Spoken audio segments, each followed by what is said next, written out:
Hey there, kids. It's me, Oni the Unicorn. And I'm here to tell you that f***ing your dreams ain't cheap. In fact, it costs a ton of cash to do. So that's why me and the Oh No Radio Show need your help. Just go to the website displayed below and hit us up with some cash, yo. $1, $5, $1 million if you have it to spare. Any amount is appreciated. Well, I gotta go because these dreams ain't gonna fuck themselves. See ya!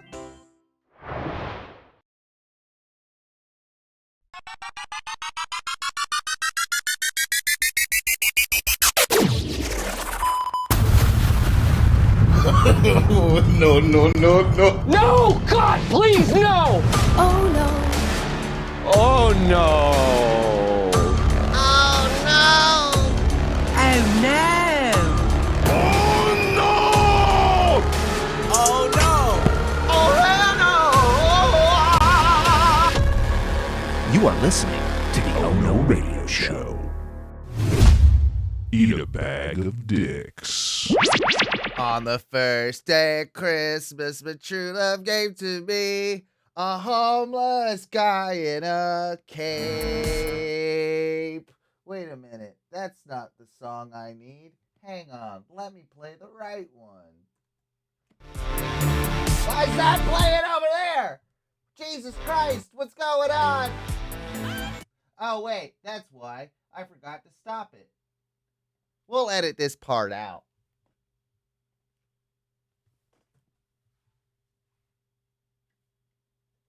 God damn it, motherfucking thing. Play the right song.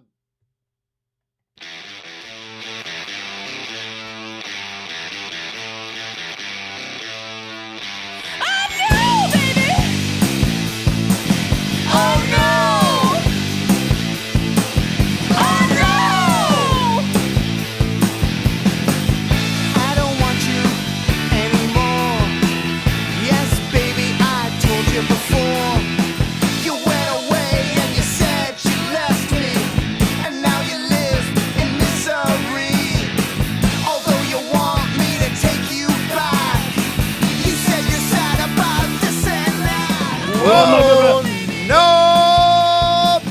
Hey!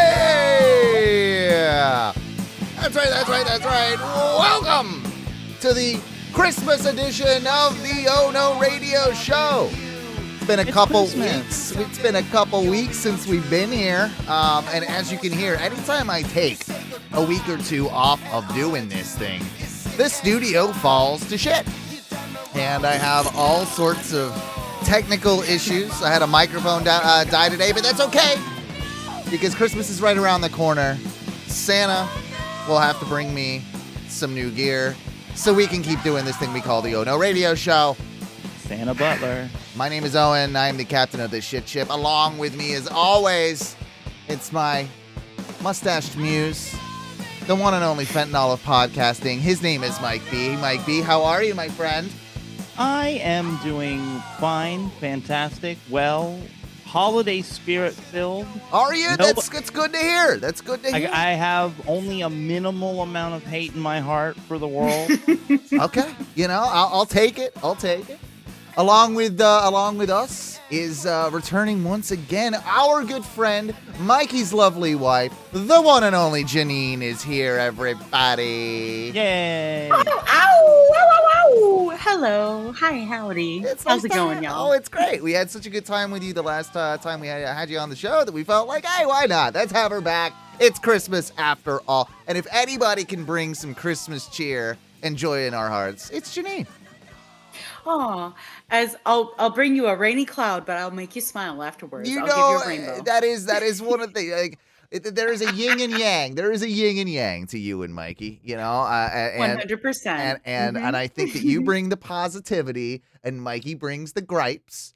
And and that's a bit like me and Teresa, to be honest with you. I mean, I'm more of the gripey one in our relationship, and I'll be honest though, this year, man, I'm struggling to get in the Christmas spirit, guys.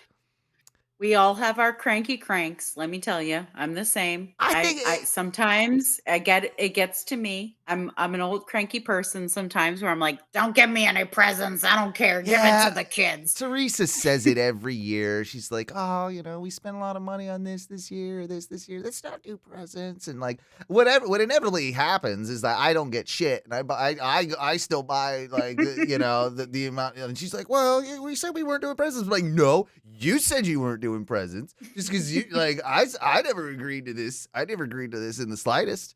And yeah, no, all kidding aside, It's we're gonna have a it's great very Christmas. much the gift giving personalities and wanting to like be like, I want to love you. I want to show you. This is how I'm showing you I love you. Take it. No, Take the gift. I like it. I do enjoy, shopping for. I don't enjoy shopping for anyone else, if I'm being honest with you. Like I like mom, dad, brother, sister. Like I don't have a sister. Who is that? But They like, should be getting me gifts. yeah, like I like he's got I am a present to the rest of my family exactly. That's the way for I mere feel. existence. Yeah, like, and he's got 3. Like I like for the first like 10 years of all their lives. I got like the nieces and nephews, like I got them all the stuff. I thought that was gonna come back, eventually, and like the 3 of them would get me stuff. Mhm. Never does, No. never works like that, doesn't it? It's I think Nope. no, it certainly. That's why I stopped paying into the system. because Yeah, the system doesn't pay back. I agree. I'm done. Like the only person I don't give my friends gifts anymore.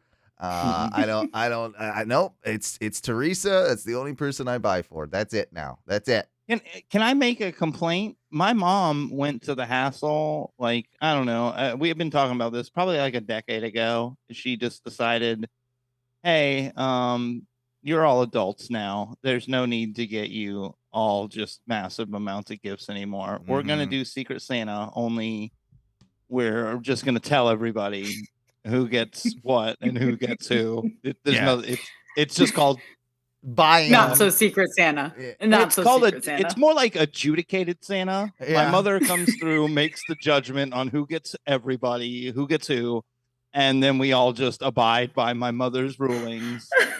Who did and then yeah, who did you everybody get this year? Who'd you get this year? Oh, my uncle again. I got him like I Oh, feel okay. like He's I've gotten great. him a couple years ago. Like I get him every like other year. And it's super. He's one of the best easy gifts because he goes, I just want a gift card to some restaurant like Olive Garden or a Carabas. Yeah. A roadhouse. Maybe the finest of cheddars. Oh yeah. Lovely cheddars. I in fact I am a fan of the cheddars. I too love to make a jaunt to cheddars from time to time. I think it's an Give me a Monte Cristo. underrated. Oh yeah, I'm good. Yeah, I'm a big fan of that the cheesy broccoli thing they got going on over there. Yeah, That's some- cheesy broccoli casserole, so damn good. It is delicious. It is delicious. But he only ever wants a gift card to that, and then it's either that or he wants a handle of whiskey. That's it, man. That's that's what I do for gifts for everybody else now. It's just like my friends are either drunks or like my parents, or if I can get you booze, I'll get you booze, but we're also going to both drink the booze. Like Yeah, that's so all gifts all gifts kind of have to be my gifts too. Like that's the new. There's no better way to give gifts. Yeah. I love buying stuff for Mutual Teresa. enjoyment. Yeah. Group enjoyment. You're sharing in the joy with them. Most of the stuff I get for Teresa is stuff that I want really anyway, but I know that she wouldn't not like, right? So it's like, well, Owen goes to his friend's house and hands them bottles of booze as he's Opening cracking them, yes. as he's opening them. Yeah. Like, there you go. We're drinking it now, I assume, right? And this is why the nieces and nephews are useless. They're too young. They I can't can't do get that. booze. They can't booze. They can't booze yet. They're not illegal. Yeah, it's silly. No. No, I feel that. As I got to be an adult, I got to a point where I was like, as an adult, don't give me Christmas gifts unless it's a mutual enjoyment, unless it's something that is going to be like all of the company is going to like hang out with. And I laugh because I literally bought like silly Christmas gifts for me and Mike, and I'm already wanting to show him. Like I literally bought them today, and I'm like, I want to give it to you so I can show you what you and me can have for Christmas gifts. Yeah, and see, Teresa's a bit like that. She'll go and like do some Christmas shopping or get something. She's like, "Can we just like let's just I give just each wanna other give it gifts to you. now?" I just Like, wanna no, do it now. No, that, I I don't. just want to see the excitement. Because then Christmas morning is gonna suck because you're not gonna have anything to open, and it's like no. Like I have But a you know strict what? rule on that one. That's where I do draw a line because stockings are strictly a Christmas Day opening. We don't do You can put stockings. anything. Oh, okay. So see, that's a thing. I feel like stockings are very much an Americana Yep. like type of Christmas tradition. Mm-hmm. Stockings are something where you put tiny little bits of like whatever that like I mean, I like know what a stocking is, Janine. no, I know. But like for me, like you could put like a chapstick and like a scratch off in my stocking, and I'd be like thrilled. Like that, if that's all I got in my Christmas stocking, I'd be like, oh my God, I won the world. So It's Mikey fantastic. wants on his stocking, it's got nasal spray. It's got nasal spray would be a Love good it. one. Yeah. I mean, let me put together my perfect stocking for Mikey. Mikey B stocking. Okay, go for it. Okay, all right. spray. It's a new vape cart of some description. There's a vape cart in there. There's some nasal spray. There's I wanted to say hot sauce, but you're not too much of a hot. I love it. Yeah, Love it. that would be good. That'd be good. Just keep it on the mild side, but I like all it. All right. And then gummy worms. Okay. Nice. All right. So yeah, so you hit about the $15 mark for a stocking, which is where you 10-15 is where I put it stocking. Yeah, okay. So So you're good. I'm not far You're good. off there. All right. No, you're good. Yeah. Yeah, okay. All right. What what would be Owen. what's in mind? What's in mind? All right. So Owen, your stocking, I'm gonna get. Can you eat your food before doing the show? God damn it, Mikey. Okay, so what I'm gonna do is I'm gonna get 2 Coors Banquet. Yeah.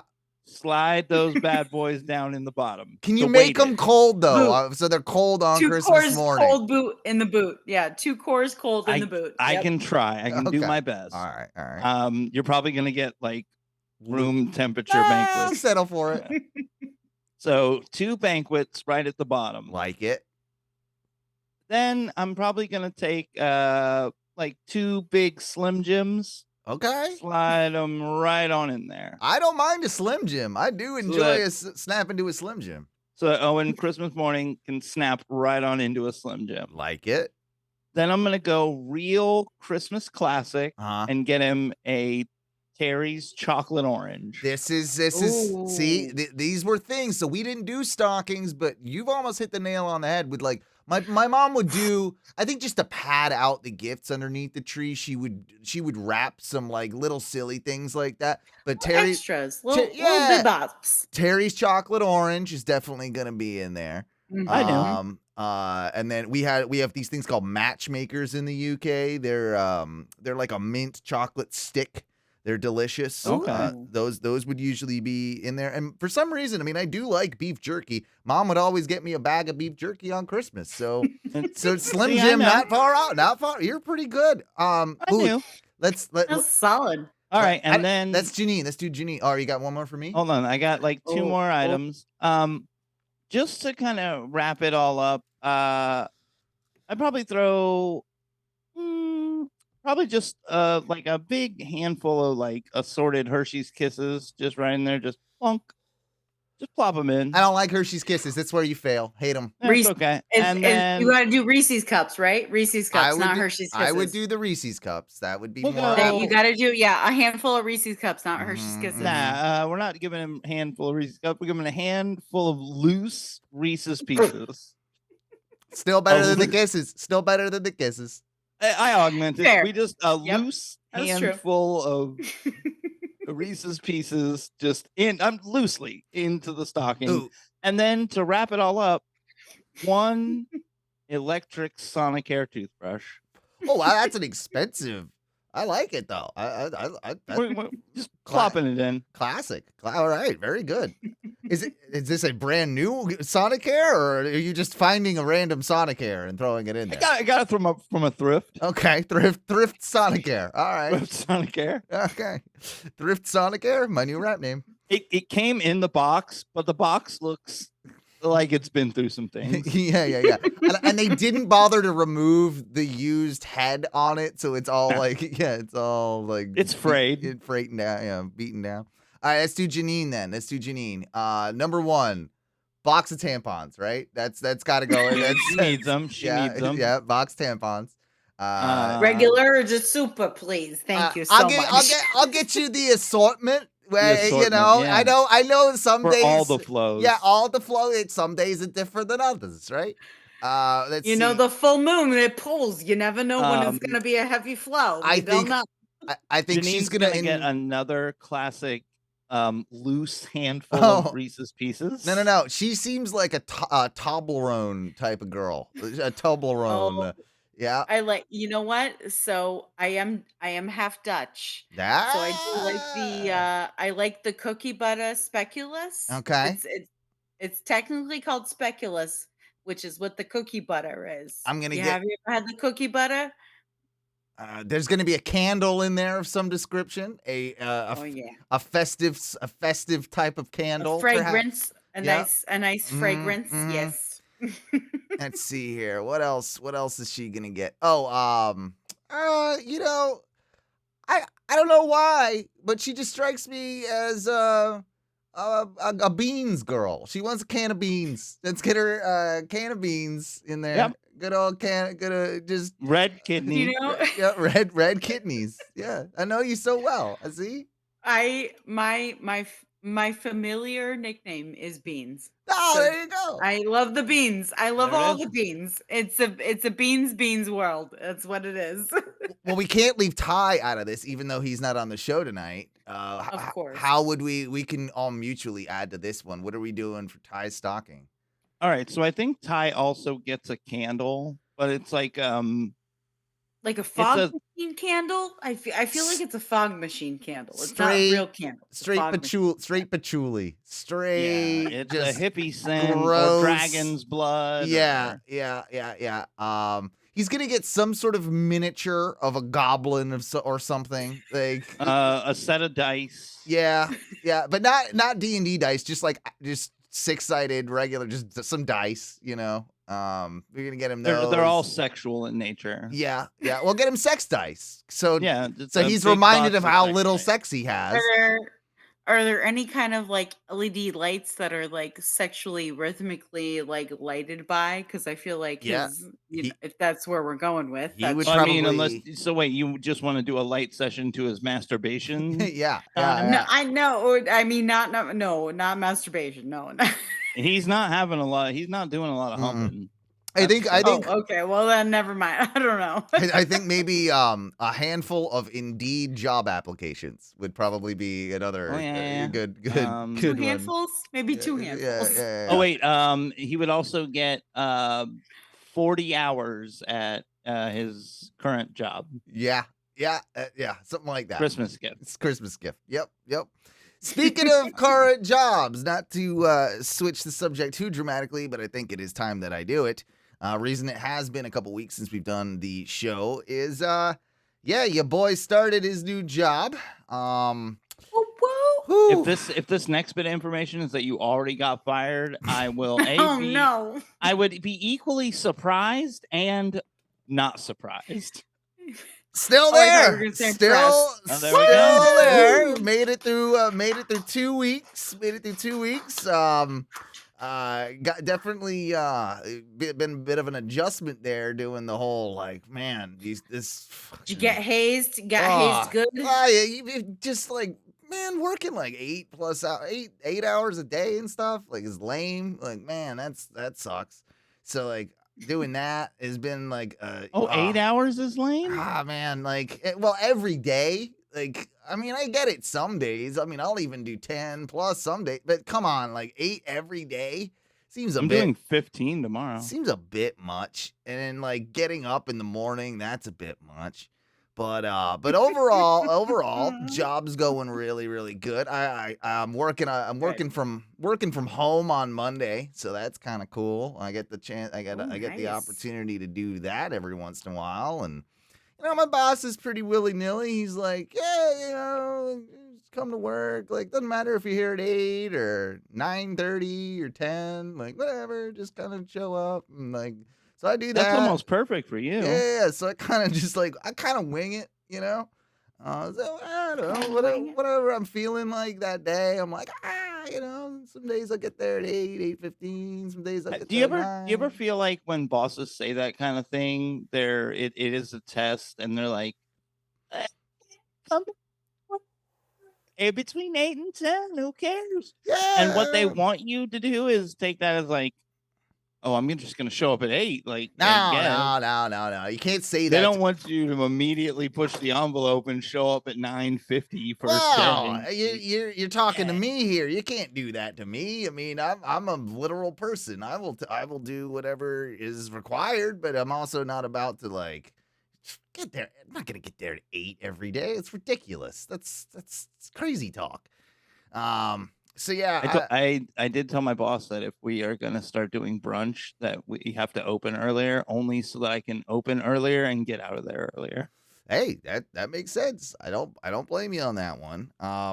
Here's the thing though. I was there for 3 days, and Monday, Tuesday, and then Wednesday, Wednesday was the company Christmas party, which I got invited to, of course, because I'm now That part usually of the. signifies we're not coming back to work after this for a couple days. We're Well, not. I was there. Actually, I was there. I made sure to actually get there the following day. Get there at like 8 o'clock. So I'm like, look at see, I'm a model employee. A lot of people didn't show up, right? So I was like, okay, yeah, that's the day that you do. That's How twisted that's did you the get at the trick. Christmas party? Okay, a couple stories about this. So, I'm meeting all these like big wigs, these people like higher up, these CFOs, CEO. I don't know what the hell they are. People with titles and money All sorts and of letters and such behind their names, and you're like, yeah. cool.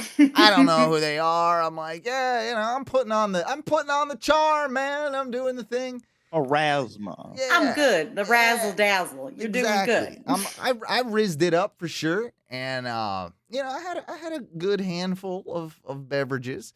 I was given by the president of the company. I was given a Christmas card. I'm like, oh well, that's nice. He was handing them all out, and like, I actually met him earlier in the day, and I was like, okay, like that was nice, and like, he gives me his Christmas card. I just thought it was Christmas card, and there was like a little smoking area outside that I was hanging out with some of the guys there, and they're like, yep, here's my $250, and he opens up his card, pulls out $250, throws his card into the fire, and onto the night goes, right? I'm like, wait a minute, there's no way. I've been here for 3 days. Sure enough, crack that thing open. $250 right there. Bye. Cash money. I'm like, all right, okay, this is starting off pretty good. It should have been Monopoly money with a note that said next year. Yeah. It was a good night. It was at like this winery place not too far from where I live, and everybody's getting a little drunk, but one of the main HR ladies there, and she's like the stereotypical notorious HR lady, and she's super happy and excited. I mean, Janine, like, you'd be a good Always up, always on, always masking, ready to be ready.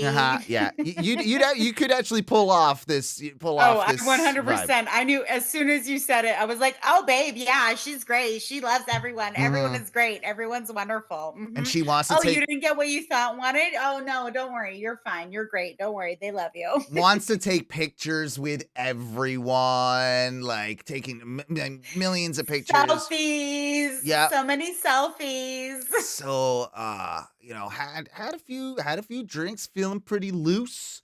And one of the guys that I work with, he's like, guess what I brought back from Las Vegas? nice Vegas weed here, you know. Ooh. He brings Oh, fatty. busts out this joint, and I don't want to be rude and not smoke the weed that is being offered to me.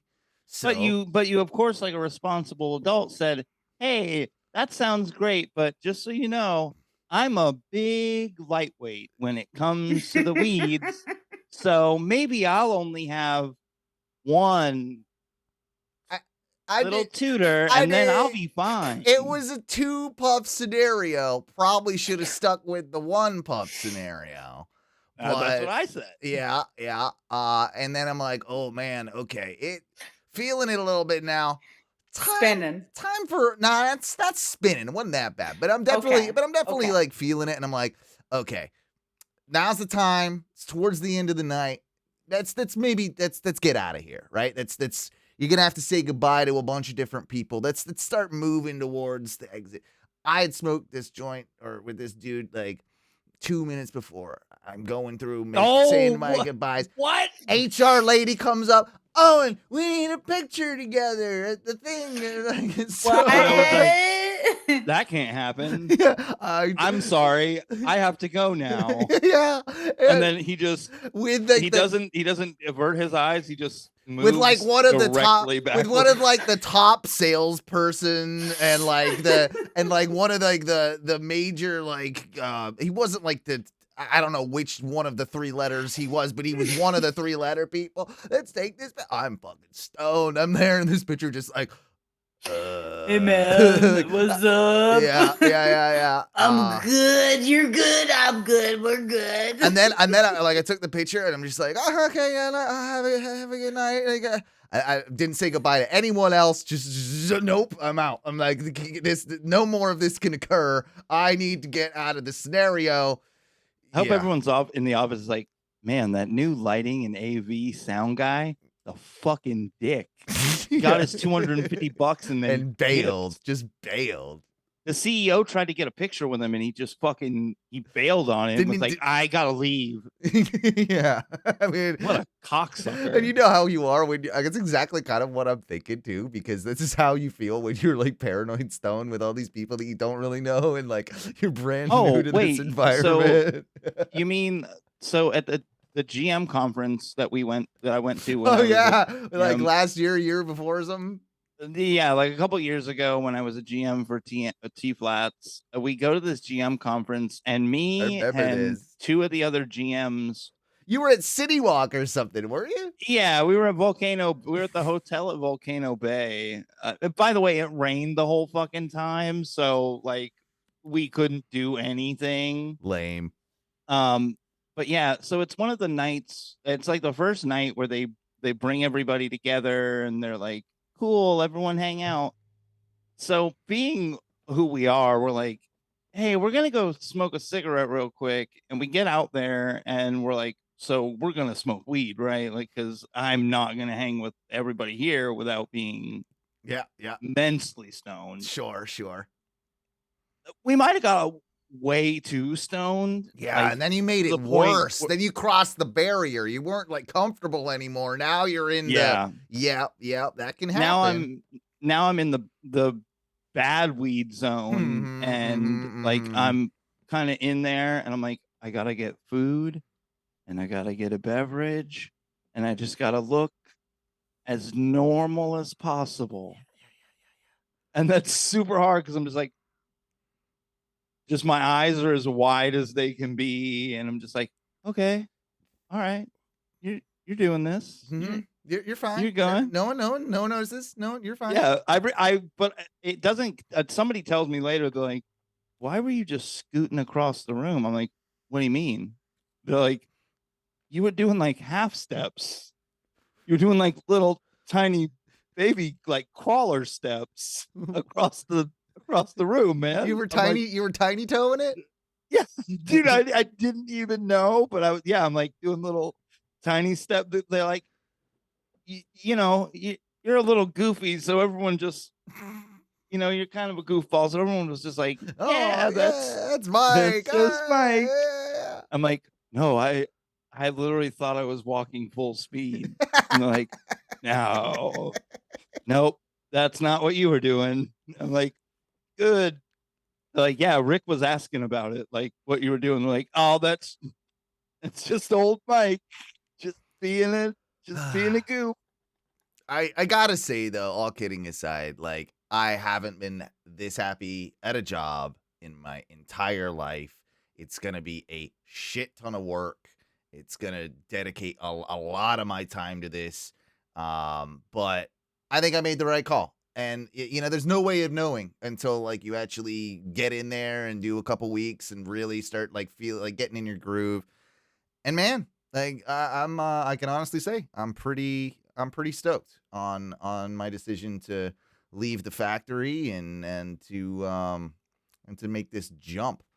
And and those paychecks are going to be pretty sweet too. But as my ever supportive wife, she knows that this was a big decision for me and wanted to get me a little something to like congratulate me and just like I don't know like have give me some fun after like my first week of going through, because she knew it was tough for me, like anxiety wise and everything, right? And she knows I have this thing. I love rubber ducks, right? I think they're cool. Rubber duckies. Yep. There's the thing. Yep. Yeah. So I know like the Jeep people have kind of co-opted it, but Yeah. I'm not one of those people. But I always take like she got it for me a while back, but I take it's this little tiny thing. It's like less than the size of a quarter, but it's a little porcelain little rubber duck thing that I take on me on all my gigs whenever I travel, whenever I'm on the road, and he sits on top of my console everywhere I go. He's my lucky duck that I take everywhere I go. And so she bought me for super gay, right? But The ghost. I'm sorry, that was the ghost of a gay that I wanted to call you. So she found a rubber duck advent calendar, right? Yes. Oh. And I love me an advent calendar. So I get done with my first week of work, and now keep in mind, I got like the first day I had like 7 ducks I needed to open because like we're all That's the best. You're Yeah. behind.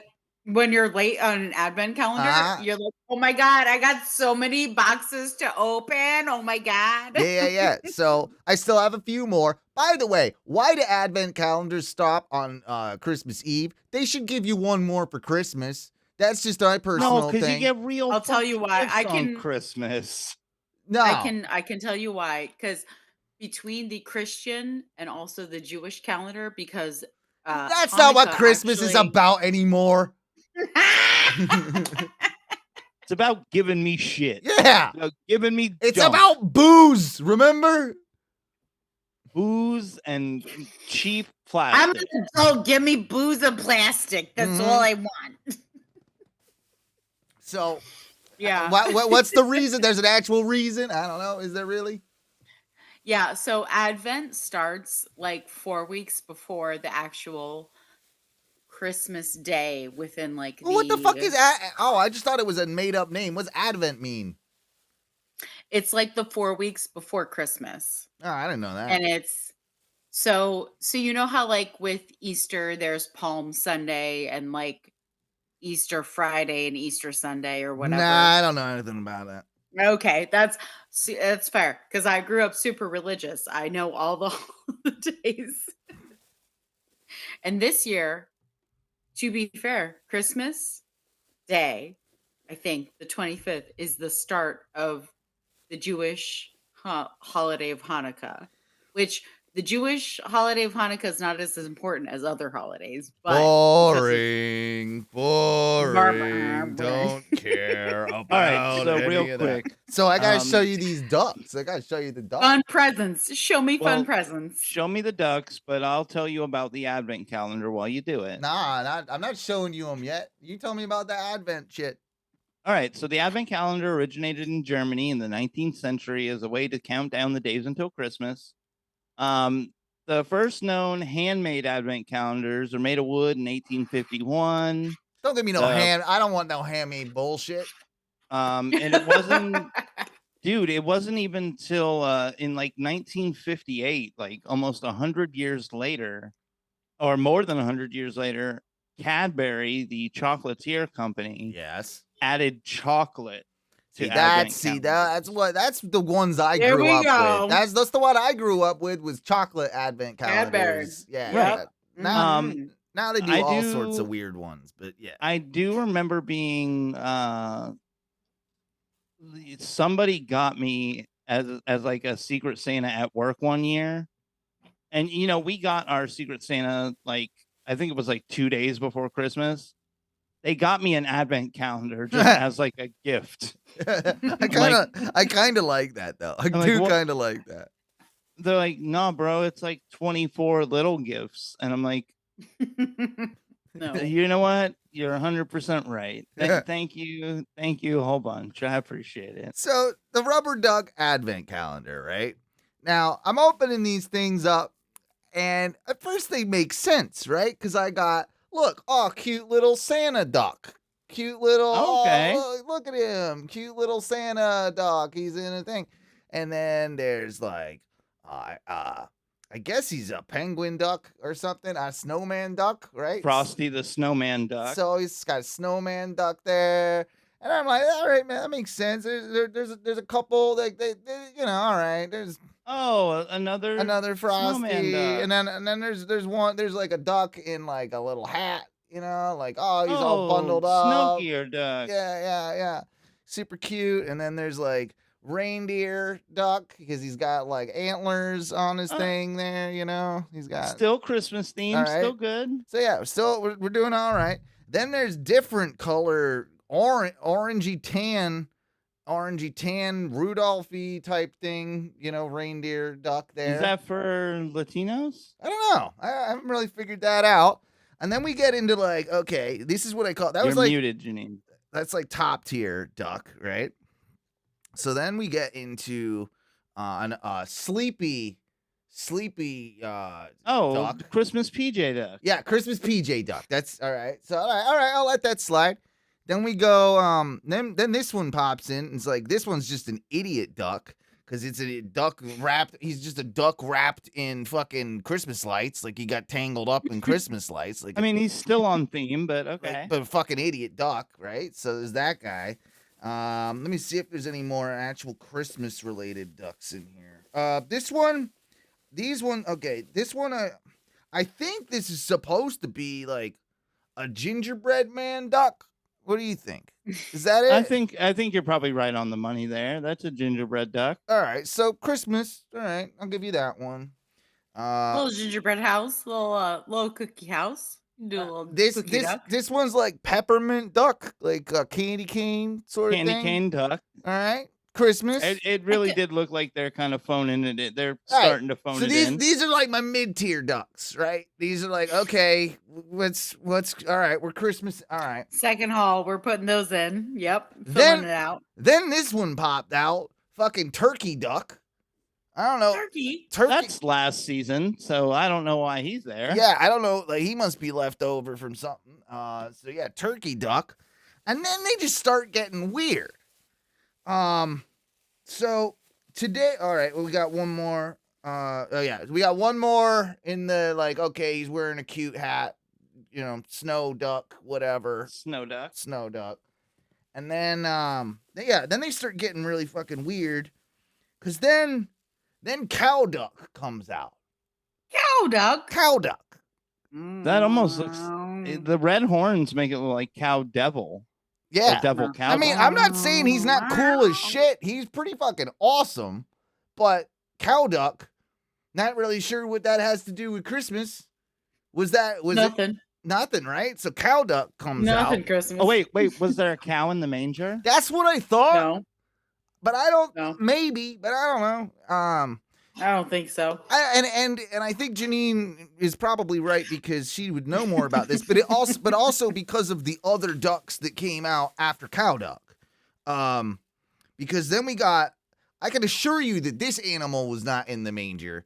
We have tiger duck, Oh no, never. I'm pretty sure Tiger Christmas. Tiger. Have you guys not been to a Tiger Christmas? It's great. Tiger. So I'm okay with Tiger Christmas, but Tiger Major, no. Tiger no in the manger, not a thing. Then we got No tigers in the manger. Then we got Tigers in- Then we just got a duck with patriotic stars on it. That is Trump Duck right here. He is America does love Christmas. I see that it flies. So there's that one. Then they were just like, we don't know what else the fuck to do. How about a duck with a bunch of fucking glitter in it? Like there's glitter. That's hard. That's real. That's not very. I mean, there is some glittering Christmas decorations, but I don't think it should be like a mainstay of Christmas. Yeah. And then and then we got Mouse Duck. It's Mouse Duck. Yeah, it's a mouse and a duck combined. It's a mouse duck. That's 100% Christmas. Is it? No, I'm being facetious. No, but actually on that one, there's the whole there's the line in the one thing, right? All the no creatures were stirring, not even a mouse. Something. I guess if you want to give the tranquility of mice to Christmas, then sure, I guess we can. Yeah. And then everybody knows. You should honor Rizzo the Route. Yes, Rizzo the Rat. And everybody knows the famous Christmas tradition of black cats. Because there's the black cat duck right here. Okay, black cat duck. Yeah. Cat duck. Cat duck. Was that like maybe left? We had the turkey duck that was left over for Thanksgiving. So was this one left over? Black from cat is Halloween? definitely a Halloween duck. Yeah. And then finally the one I got just recently. I don't know that this applies to anything because I don't even think it's a duck. To be honest with you, What? No, I don't even think it's a duck. It's just straight up just a unicorn. They put just a unicorn in there that's vaguely shaped like a duck. So Shaped like a floaty. yeah, it's a unicorn. It's just there you go. It is just straight up. Straight up unicorn. Christmas is magical. Unicorns are magical. Okay, yeah, all right. So we have 5 days left. So I got 4 more ducks. So I'll have to update you after Christmas as to what my final ducks are. But Real quick. yeah. Quick little sidebar now that I've just mentioned it. So Christians were not okay with Harry Potter because magic, right? That's what I seem to remember. Yeah. But I would say for the most part, yeah. Mm-hmm. The But- witchcraft and stuff. Yeah. wasn't literally like everything that happened in the Bible magic? Yeah, bruh. Yeah. Mm-hmm. Yep. So God just wants to bogart all the magic like a And- selfish prick. And if you want to go a step further, even most Christians aren't going to be like super dickish and be like, oh, fuck Santa, right? Like there are super traditional people that are like, okay, reason for the season, all that stuff, right? But still, most Christians are like, okay, yeah, Santa, they play along with the Santa thing, right? And Santa is straight up magic. There's nothing else to it. He's full of, he is magic.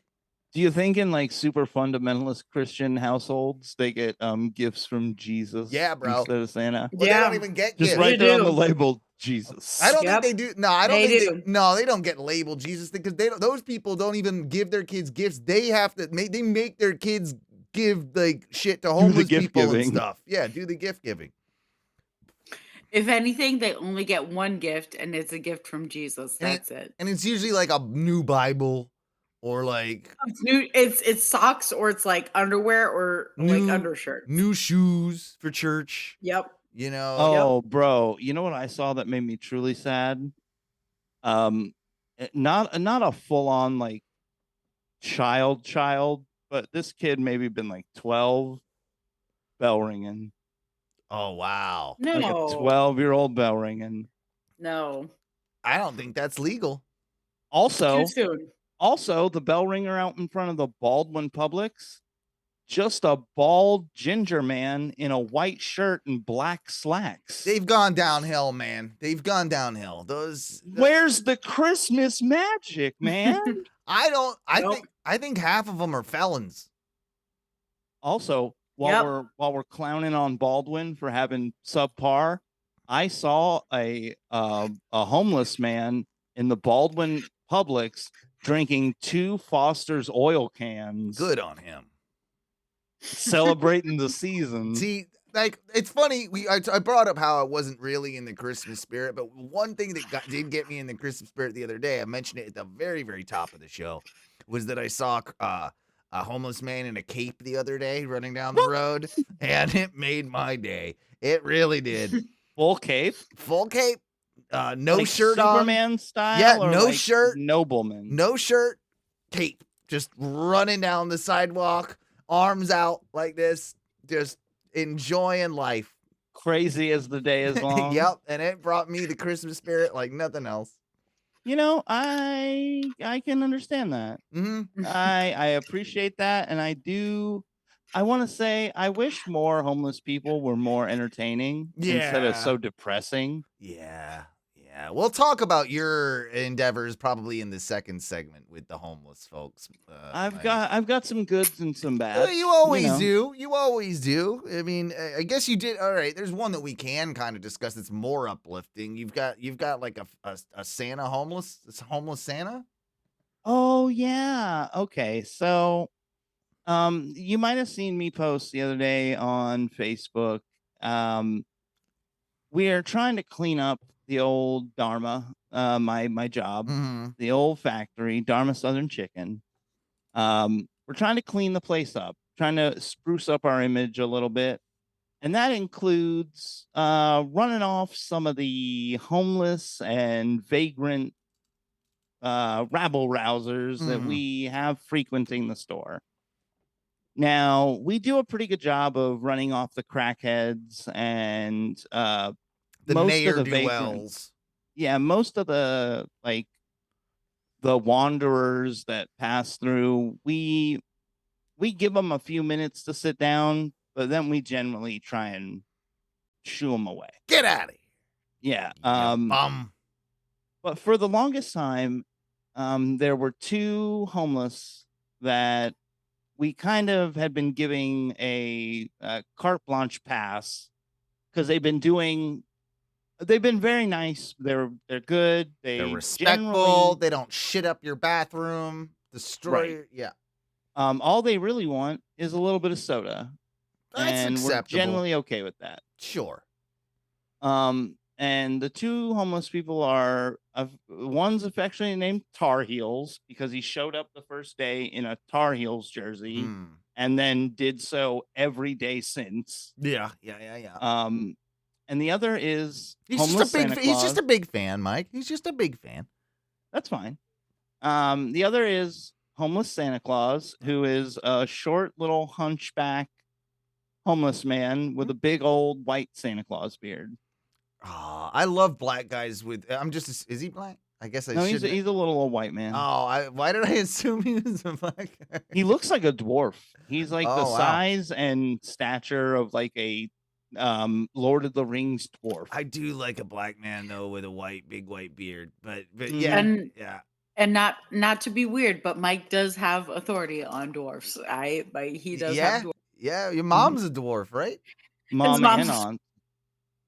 Yeah. I'm related to 2 dwarfs. Weird. Dwarf knowledge. Yeah. So the edict came down from above me that Tar Heels had pissed off my boss, and I, as the resident homeless whisperer, I was in charge of making it that Tar Heels did not come back anymore. Oh man, that is a hard thing to get dumped on, man. Like you have to do, like, your boss didn't have the balls to do it. He made you do it.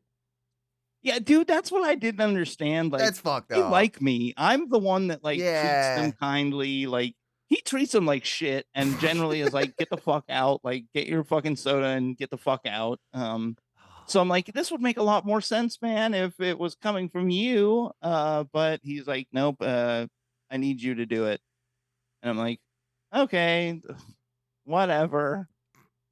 And he only says that Tar Heels has to go. And I'm like, oh, okay. Okay, so they both in there at the same time, and do they come like? Are they buddies? So I know that they know each other Ah. because they've run into each other, like both getting a soda at the same time, and they've like communicated with each other. Yeah, they speak that weird bum gibberish that's like their own language that they understand. Yeah, but I do think that there's like a hefty amount of like turf war and competition amongst bums. Like they probably do kind of dislike each other. Because they're like, nah, this is where I get the soda. If everybody starts coming here, then I'm not gonna get the soda. Like, you know what I mean? Like, is there maybe a bit of that going on? Well, they should already be worried about that because all the crackheads that have been because nowadays there's a weird there's weird hours to like crackheads and vagrants during the summer. Since it's warm all day, like the vagrants are out the whole time. The middle of the day, they look for a little bit of shelter, but for the most part, they're up early and they're out late because it's kind of nice outside. Yeah. Well, they probably try and like in the hottest part of the day, they probably try and avoid it and sleep or like they probably not. They're not active during that period. Right. So, but with the winter months, it's probably the opposite, right? Yeah, they get their starts late until when the sun actually gets out. Yeah, because they're both like they're frozen solid, so they gotta like thaw out a little bit before they. Yeah. It's like zombies. Like you hear about zombies in like the winter in like some of the lore. The zombies will actually freeze, but then reanimate when they like after the winter. When they thaw out. Yeah, it's like that. So but in the winter, they're late to rise, and then as soon as the sun goes down, a lot of the homeless activity just kind of like dies off. Mm-hmm. But yeah, so Tar Heels came in like a couple days ago, early, like as soon as we opened, and I was like, "Oh, hey, bro, no soda today. I'm sorry, my boss. The words come down. You're not really welcome here anymore. Yeah, you're not welcome here anymore, man." He's like, "What?" And I'm like, "Yeah, it's just we're trying to clean up the image and just, guests are complaining that they're buying soda and you're getting free soda, so that's just that's the way it is, man." He's like, "Oh, well, all right, I guess that's whatever." And I'm like, "Okay, man, like you have a good day." And he's like, "What, you thought I was going to make a scene?" I'm like, "I really hoped you didn't, but now I'm guessing it may be going that way." Yeah, now that you're asking me about it, I feel like you're about to make one. Yeah. Just my thought. Yeah, so my issue is though, he didn't tell homeless Santa Claus that we have to boot him. So I've still been giving him free soda. So Santa Claus has free reign over the place now. He's fucking living like a king. He is currently the only drifter we allow to have soda. Wow. What is it because your boss is sympathetic to his little person nature? Possibly, but my main point in bringing up homeless Santa Claus was these past couple days he's been acting like real loose and kind of like fun. Like today I came in at 11 and he showed up at about maybe 11:15. Oh. But I was doing something in the back and didn't see him for he might have been up there for like 20, 30 seconds. Mm. But as I walk back in and like catch his eye, he puts both his hands up and goes, and gives me two guns. Like, that's a weird one these days, right? Because it's like it used to be like, "Hey, cha-cha, you're cool." Like, but now I'm like, "Oh man, it's like I gotta He's shoot." coming in later and he's gonna blow my fucking head off. Yeah. But yeah, so we got a regular Luigi over here. Yeah, cool. We got a Mangione on our hands. So yeah, I go around the corner and he gives me he like gives me a weird little homeless smile and goes, "Pew, pew." And I'm like, oh, what's up, man? And he can't really talk. He kind of Yeah, it's the bum gibberish, like I was talking about. Yeah. and I can understand maybe about 30% of the words he says. Because you speak partial bum gibberish because of your teeth. The teeth, and I've been a homeless too. I spent Yeah. a little bit of time as a homeless. Also, You're like my- you're like my- Blade. You're like Blade of the bums. Like you're sort of like I walk in many worlds. you You know, I'm welcome in many camps. Yeah. So to say. Yeah. So yeah, I do think, you know, he does say some things to me, and I just have to kind of like weed through the context and like his little hand gestures. But it's usually just a lot of like, oh man, that's crazy. Hey, oh yeah, Bro, that's weird. Yeah, wow, yeah. All of that, And a lot of that. Now, the one thing I do got to give this guy credit for, when I do tell him like, all right, bud, I got to get back at it. I'll see you soon, and you be safe. All right, you go out there and be safe. And then I give him like Give a him fist knuckle. bump. Yeah. And he's got to be like a 55, 60 plus year old man. The moment I put the knuckle out, he knows. He gives me a little knuckle and he leaves. All right. He gets it. He gets it. Yeah. That's his cue. He picked up the social cue that it's time now for you to go. Like, yeah. You got your soda. I engage with you a little bit because he's a nice enough guy, and I wish I could understand him a little better, but I do what I can, and I try to give him like a little bit of space to like say what he wants. And yeah, because even if he was saying something super offensive, I can't understand it, and nobody else can either, so it doesn't really matter all that much. But yeah, it's definitely been nice enough to have this homeless Santa Claus hang around, but I do worry that Tar Heels is gonna see this guy one day with a cup and be like, well, what the fuck?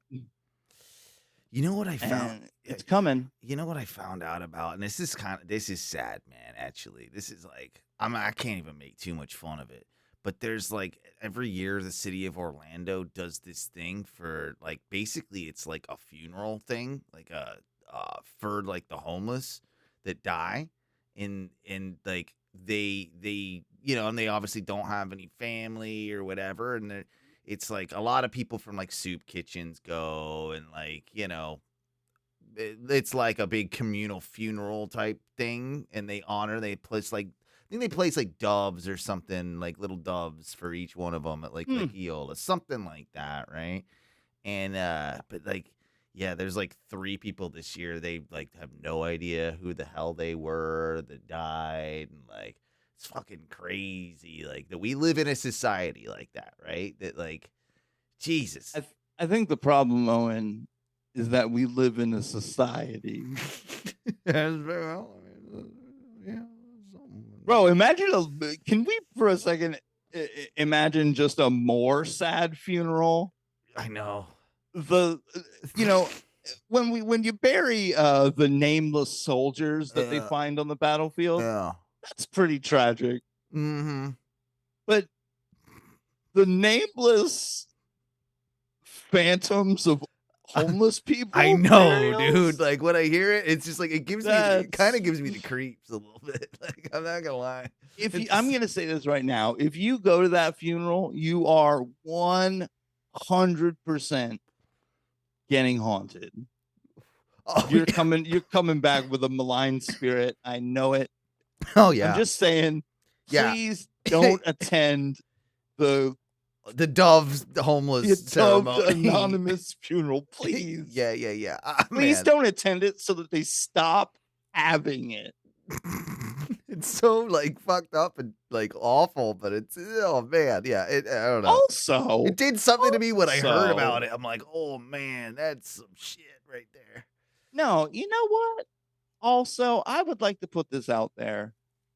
City of Orlando, if you're listening to the Ono Radio Show, stop wasting my fucking tax dollars On on buying doves. doves for nameless homeless Homeless. cadavers. Yeah. Are you joking me right now?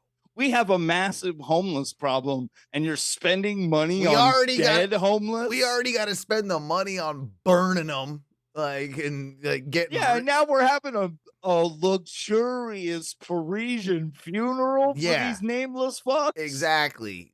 Why don't we give the money that we spent having this funeral? Why don't we give it to the actual still existent homeless people? Give it to me. Give it to me. Or just put it in my pocket. Yeah. Or just hey, I'm all what about you that. can do.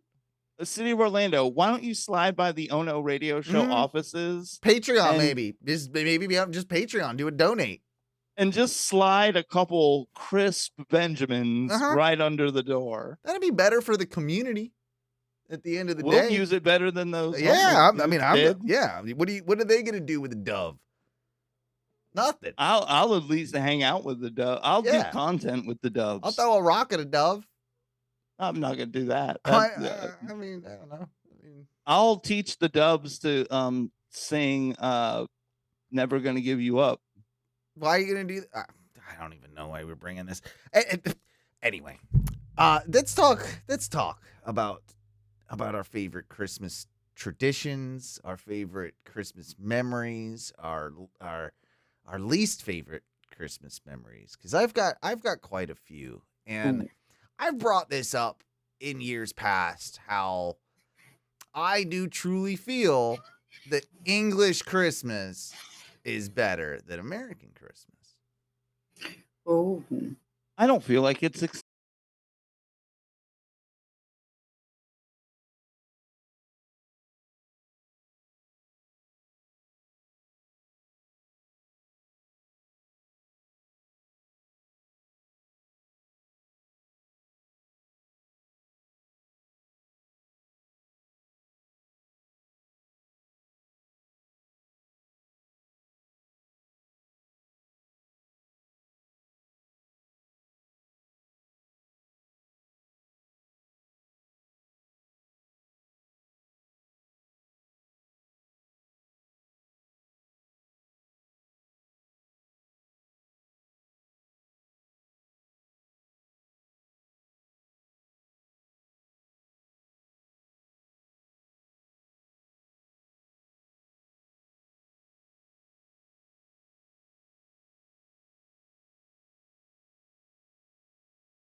But then he'd also get a glass, or he'd get a glass of sherry, or a glass of whiskey. Oh, you can't. I was gonna say you can't even give them the real stuff. No, my mom used to drink sherry, and so that was usually what we would do. What was left? Here in the good old US of A, we leave staying a nice bottle of 100 proof wild turkey. No, you don't. No, you don't. You gay motherfuckers leave 'em milk and cookies. You don't know it. Ain't nobody. Bro, now giving it's them even That's for Papa. That alcohol is for Papa. Christmas morning. You better be ready. My but there's parents one used to for him. say they used to have to give him sherry because it would keep him warm while he was in his sleigh in the sky. And I believed it. You know, like this is why Of course, Christmas. he needs to stay warm. Why not? Of course. This is why Christmas in the UK is cooler. Okay, so if we wanted one of my harsher memories that I probably, it's one of those memories where you look back and you're like, maybe I should have listened, but at the time I was like, you eat a dick. My Uncle Bill, we were at my dad's parents. I'll play this for Christmas. I'll play this underneath while you're telling this story. I'll play this track underneath. Oh, a whimsical Christmas carol. Yeah. Yeah. So we're at my stepdad's parents, and they do Christmas on Christmas Eve. And we're outside, like somebody had just left, so everybody had piled outside to like say goodbye. And they had and I, being like I think I was probably like 22 at the time. I was a bit of a rebel, wearing sunglasses to Christmas, and also, I had a fifth of Jim Beam, like a little, maybe not a fifth. It might have been like a 7. Yeah, one of them little bottles. Yeah. Yeah, a little pint in your jacket pocket, kind of thing. Had in my back pocket. Yeah. And we step outside, and I'm smoking my cigarette, and like everybody's starting to go in, and I hang back a little bit, and as everybody's going in, I turn around and take a big like glug glug glug out of my bottle, and I turn around and my uncle's there. He's like, "Hey, you need to fucking quit that. You're gonna fucking ruin Christmas, and you're gonna ruin your life doing that kind of shit. You need to quit." And I looked at him and was like, "Why don't you mind your business, Bill? I'm having a good Christmas. Mind your business." Yeah. I agree with that. Christmas. That's see, in my world, we drink mimosas or Bucks Fizz as we call them first thing when we wake up Christmas morning. And then pretty much just keep drinking, go out the day with, whatever. I mean, wine for the children at the dinner. You always got wine at Christmas dinner as a child on Christmas Day. Put you to sleep, because so they could get more drunk without you because they finally needed a break, so they give you a little wine, so they put you to bed. It's good times. Good old Christmas. Good old English Christmas. See? I mean, this is what it's all about. I do love this song. And I will say one thing that has gotten kind of lamer about Christmas, and it's not actually Christmas's fault that it got lame. But as it used to be cool because I would, at some point in Christmas, I would head out and I would take a break from the family. And I'd head off and take my little magical smoke break. Yeah, you do the Christmas walk. Yeah. Yeah. And, it used to be kind of oblivious. I would leave, come back, smell real nice, and just enjoy the rest of my Christmas. But now everyone knows I smoke weed. Yeah, and now it's not fun anymore. Yeah, and I don't really drink too much anymore. So everyone just knows that if I look content, it's just because I'm blitzed out of my skull on the weed. True. Here's another good British Christmas track that everybody in America does. I mean, I don't know if you all know. Do you all know this track? Do you know this one? We do get a lot of English Christmas over Do you here. get this one? When the snowman brings the snow, when he just might like to know, he's put a great big smile on somebody's face. The best part about it too is the English Christmas is still stuck in 70s psychedelic rock. So like I'm good with that. So everything's like these songs, but like the videos are trippy as balls.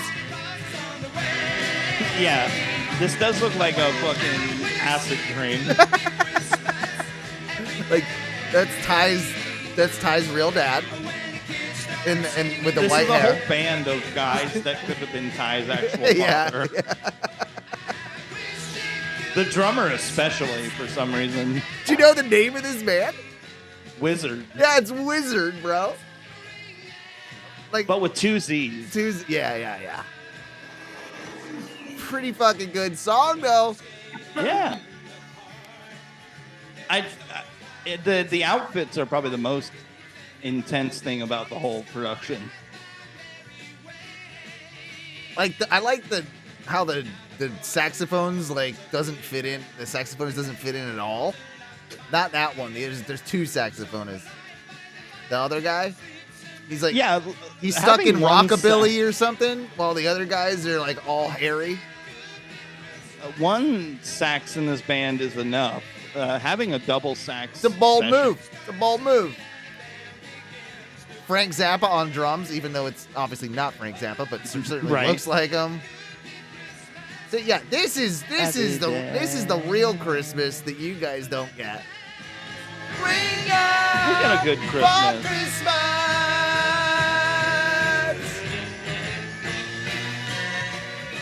Our music is better, bar none, on Christmas.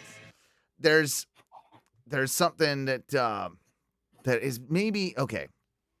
I grew up with this. I think this was like late 70s, early 80s. But every Christmas, the snowman would come on, walking in the air. Do you know about this thing? Walking in the air? Yeah. See, this is something you definitely don't get. Now, this song is kind of like, this is like a straight creep show. And it's all about, it's like, this thing used to kind of freak me out. Like, there's something about the vibe of it. It's all about this like magical snowman that comes to life and like kidnaps this kid. And they go flying around like the world together and shit. Yeah, check it out. This is very famous. So this is this magical snowman. There's this cartoon. I remember this cartoon. Yeah, I think the full length one is like 14, 15 minutes long. And this snowman straight up like abducts this kid.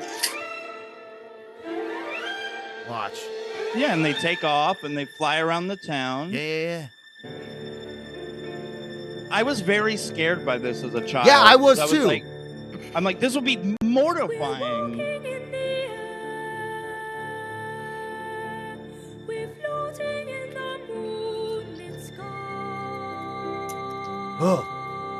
It still creeps me out a little bit. Well, it's because this song also isn't like a fun, happy Christmas song. It's like an orchestral, like. It's like we don't have anything in the middle. Like you guys have like, like Frank Sinatra songs or like, like Bing Crosby and stuff, right? Like what, like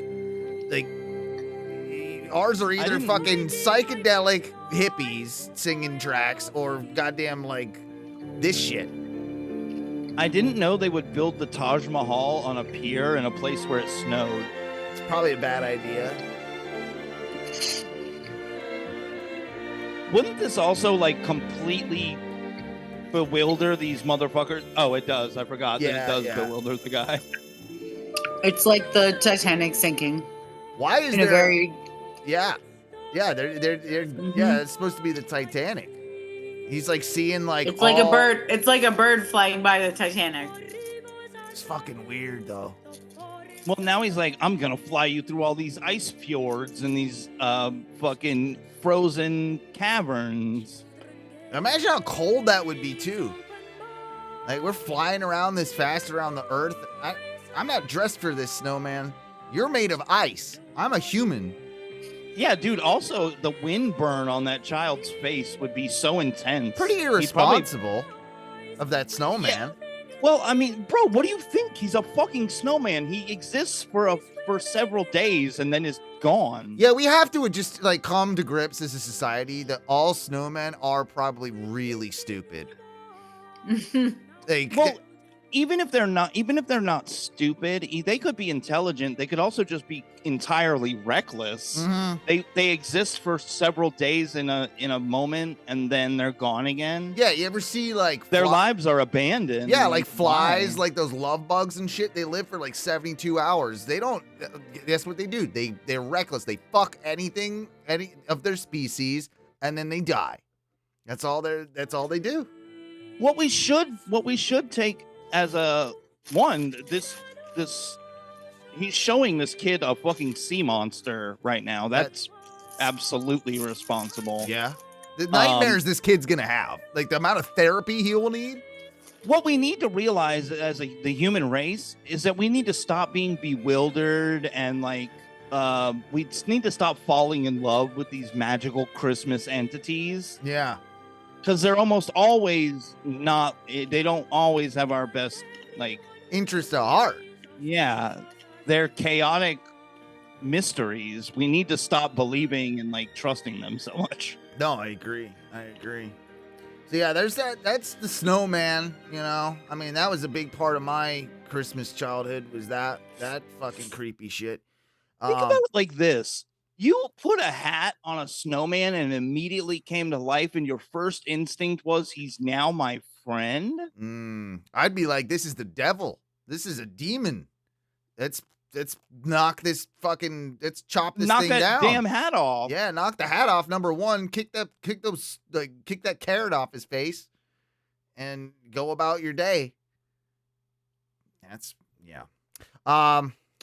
We do have one last Christmas song, and again, like this might have been inspired. I heard this the same day that I saw the homeless man with the cape, and it gave me my Christmas spirit.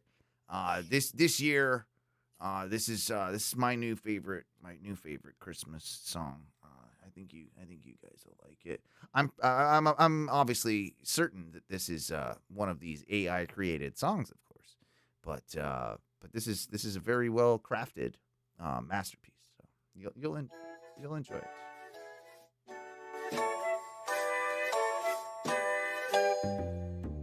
I really can't stay. Move, bitch, get out the way. I've got to go away. Move, bitch, get out the way. This evening has been Get the fuck back. so very nice. I have been drinking, so guard your grill. I ought to say no, no, no. Here I come, here I go. At least I'm gonna say that I tried. Get the fuck out of my I way. really can't stay. Bye-bye. Move, bitch, get out the way. I mean, it's amazing they're able to do this, right? Oh my It's- God, it's yes. fucking amazing. It's so beautiful. I simply must go. Move, bitch, get out the way. The answer is no. Move, bitch, get out the way. The welcome has been so nice and warm. I have been thinking of busting My you. sister will be suspicious. The fight is My out. brother will be there at the door. About to punch your lights I really out. can't stay. Bye-bye. Move, bitch, get out the way. Move, bitch, get out the way.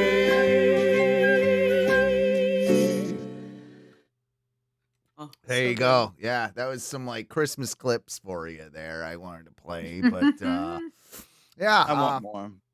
What other Christmas traditions did you have? Because we obviously, like I told you, we didn't do the stockings, but we would get like the Santa's presents came first, right? And like my parents didn't want to get woken up, so they knew that me and my brother were like excited, and so like they would put like a sack of presents, like usually in like a garbage bag or something.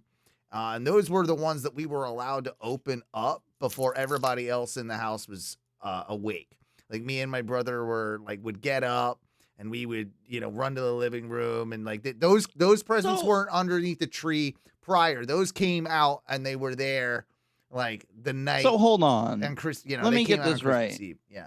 Santa has infinite resources enough to build toys for everyone under the sun. Uh-huh. But he can't supply you with like a velveteen sack like he carries himself. He only could afford hefty.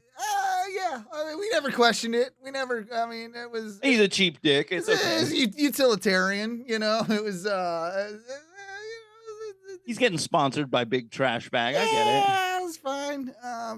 We just cared about the presents, so we'd open those, and then we'd take a break. We'd eat breakfast.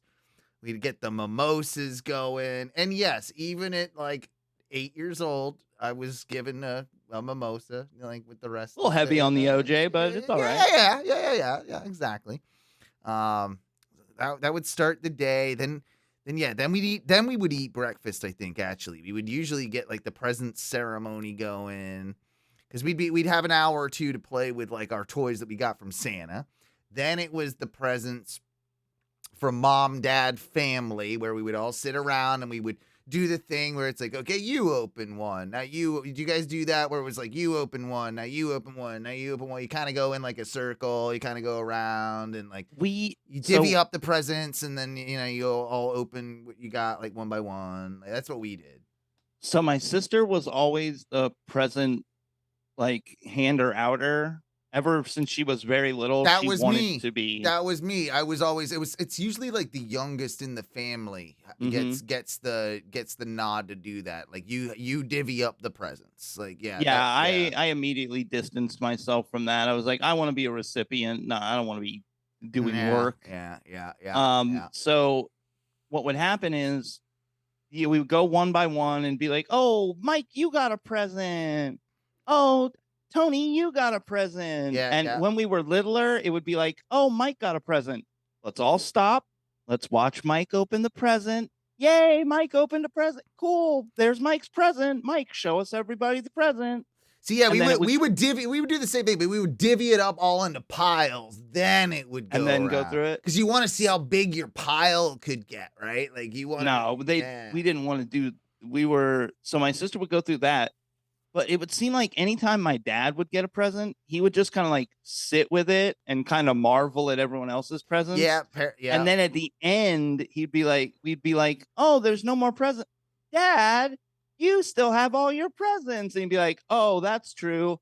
I'll just open them all now, one by one, in front of you, in front of everyone. Yeah. Kind of like he's like, I paid for all this shit. Like, let me see what glory hog it a little bit. I paid for the ones that I got myself. God damn it! Like, I know what's in all these things. That's true. And then that would. We also had the fun. We would set up like a basket, and then everyone would just kind of like shoot. Oh, yeah, that's good with the wrapping paper. I was also for many years any bows that came on any presents, I would place on my head. Yeah. And so you're I the would goofy be one, so you have goofy all the boy. Yeah. And eventually I gave up being bow boy, and then it turned into Mike, put the bows on your head. And I'm like, you're too cool. Now you're like drinking Jim Beam and I'm fucking shit house. I'm like, get those fucking bows away from me, bows, fucking shit, fuck Christmas, it sucks. I'm gonna go outside. I'm like, can I smoke in here? They're like, Mike, it's the fucking no, you can't smoke in here. I'm like, I'm gonna go outside. Just call me when my next present comes through. Whatever. Do I like in between every present? I got time for smoke. Let me go for it. Like, dude, there's no. Come on, just hang out here for a second. I'm like, it's like 30 minutes, Mike. It's like 30 minutes. Now that I vape, it's even worse. I'm like. Yeah, That's a sick gift, dude. Sick, thanks. Yeah. Sick gift, bro. I do check remember. This box out. I filled it with clouds. Do you remember the feeling though, like of being a little kid and then like Like you're like there's so much anticipation, there's so much excitement, and then when they're finally all like when it's all done, there's like that weird like you're excited because you did get I always got cool stuff and I always had stuff to play with, but it was always that like that I guess that adrenaline crash or that dopamine crash or something like that you get like, oh, it's over, right? Like it's all this build up, and then it's like this magical like maybe hour or whatever it is, and then it's like, oh my god, it's all over. Like and it just Can I tell you what happened one year? We I don't know what the desire came on, but I think for like 1 or 2 years we had wanted to. We were still kind of young, probably all still under like I'm the oldest, so I might have been like 7. We wanted a Christmas where there was no like, and you get a present, okay? We wanted to just have one Christmas where we just anarchy. Basically, where we just like we ran in there, we just started getting our Ripping gifts it all, and just going to town. We're like, that would be the best Christmas of all. And my parents like, it's not gonna be good. No, you're gonna telling you regret right it. now. You're gonna regret you it. Won't like it. And we're like, no, that's the Christmas we want. We want to have just tear apart Christmas. We want to go. And we did. And I tell you, we got through it in like 3 minutes. Yep. And it sucked, huh? I didn't even care. Like, it made even the presents that I wanted and got, I was like, well, you could. I don't even like these now. Yeah. Where's the rest of my shit? I need to open something. I need to rip something apart. Yeah, dude, it's like I needed you to space it out. Yeah. So that I could get all of that, bleed all of that Christmas energy off. And that was where my parents were smart. They knew that like post present opening thing, depression even would set in. And so we had a tradition. And I'm never going to have kids, but I would love if like other people pass this on because I think it's just a genius idea. We used to do a thing called table presents, and it would get us have something else to be excited for at the end of the day. And we would open a present. Everybody got a present at the dinner table right before you ate your meal. So it was also like a way for, kids are excited. They're playing with their toys. So it was like, okay, guys, like it's time to open table presents. It's time to, have the one. It was like the one last present. And it was never anything big. It would be like a CD as you got older, like a DVD or, like maybe even like a book or something like jokey, something from like Spencer's Gifts or like a little, I don't know, like today it would be like a Funko Pop or something like that, right? Like it was always like that, but it was like one last little gift that you got at the end and it would get you through. Then you ate dinner. And by that point, they fed you wine and you'd pass the fuck out. So, yeah, I don't think that's a very American thing. I don't think it's a very British thing either. I think that's just something my parents made up, was the table present thing. But did you get anything like that, like in the evening? They did ours, when we were younger, before like we started going to my stepdad's parents, we would do like a night, like a Christmas Eve gift. See, but nothing for the end of Christmas Day. Yeah, so we never did Christmas Eve. We would save it all for Christmas. We do Boxing Day, and sometimes we would have like a second table present on Boxing Day. But it was always like something real small, like something gag gift type thing. What about you, Janine? Are our experiences at all like yours, or what was it like for you? Janine, you're muted. Yeah, you're muted, I think. There we go. I was trying not to talk over you guys because I was like, me and my sister would do Christmas Eve presents because we always wanted to open something on Christmas Eve. And because we had like a sibling that was pretty much, her and I were the only ones. We didn't have like cousins or anything. So like as we got a little bit older, Christmas Eve presents were something kind of fun to be like, oh, let's be able to open that up on Christmas Eve. But Um, I do remember it would usually be like, all right, if we want to open Christmas Day presents, we have to wake up early before we have to go to church to open Christmas presents. And that Gosh. was yeah, when we were younger, Church that was on the Christmas thing. Day. Like, I get it, but can't we just knock that out with we used to, like, my mom would drag me to like the Christmas Eve ceremony. And because I don't even think my mom wanted to go to church on Christmas Day. Like, that's cruel. Like, to a kid, like, fucking gotta go to church on Christmas Day. Think, oh man, Janine froze. No. You're still there, right, Mike? No, I'm here. Yeah, okay. It looks like Janine's camera froze. Oh, her laptop battery died. Oh, well, that would explain it. Plug it in. Tell her to plug it in, Mike. Oh, she was plugged in. It's just it just died. Yeah, it's just battery usage was over exceeding the charge rate. Okay, all right. Didn't even know that was a thing that could happen. All right. It's about like 7 or 8 years old. It's about time to die. Well, maybe she can join us for the second segment if she wants to. If it's yeah. Yeah, super religious Christmas. God, Christmas Eve was usually for like fun family, and like you do the like little appetizers and stuff, and Christmas Day was always family stuff, but always church first thing in the morning. Sounds awful, doesn't it, Mikey? So it sounds pretty awful indeed. Well, it's nice having Janine while we could still have, we could get her, but yeah, maybe she'll join us in the second half. But yeah, no, I remember I had, I think it was, it was Christmas Eve one year. I can't ever pinpoint like what my favorite Christmas was. But I can pinpoint one Christmas Eve that I was brought to tears. I've probably told the show, probably told the story on the show a bunch of times, probably every year around this time.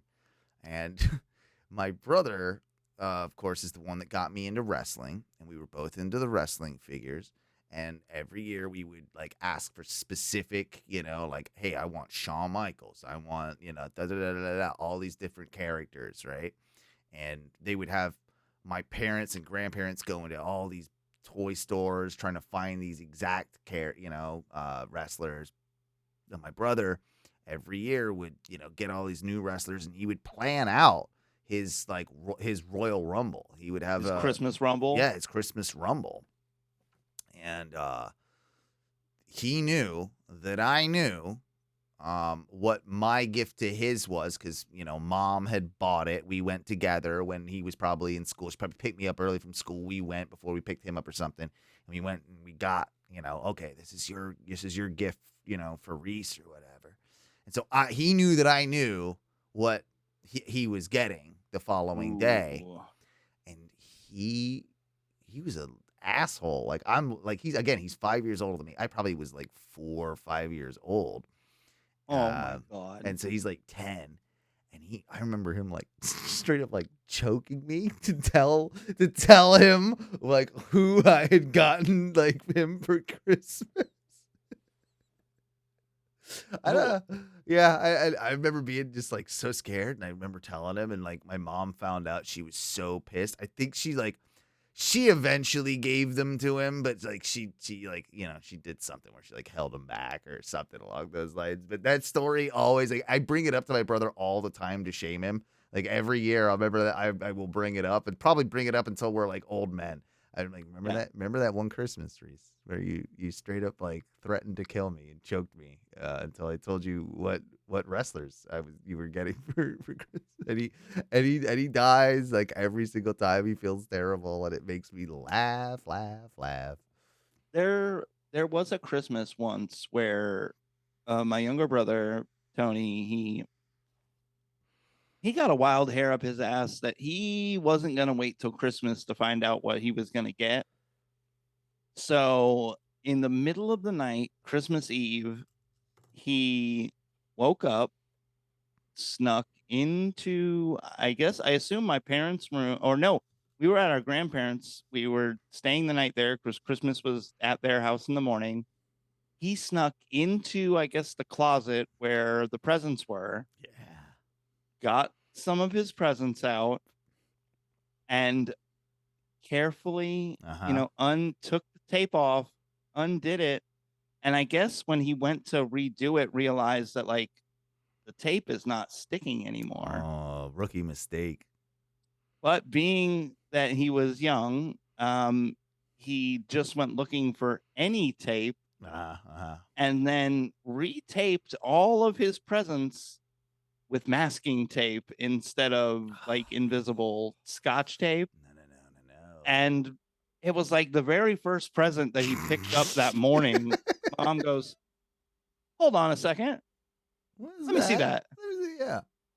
And it put a full halt on Christmas for probably like a solid hour while they fucking interrogated my brother to be like, "What did you open all the, just tell us, did you?" Oh man, it was a debacle. Like Christmas almost got canceled. Did he admit it? Year. Did he eventually admit it? Like in tears? Oh yeah, he eventually came clean and like was crying. Like, and they're like, "Dude, you got to see him like 8 hours before you actually got them. Like, what the fuck are you doing?" I think every kid is guilty sort of doing something like that, or like at least shaking the presents underneath the tree. I was a box. If we found them, I was a box shaker. Yeah. And depending on who if my mom wrapped them, there's no fucking chance.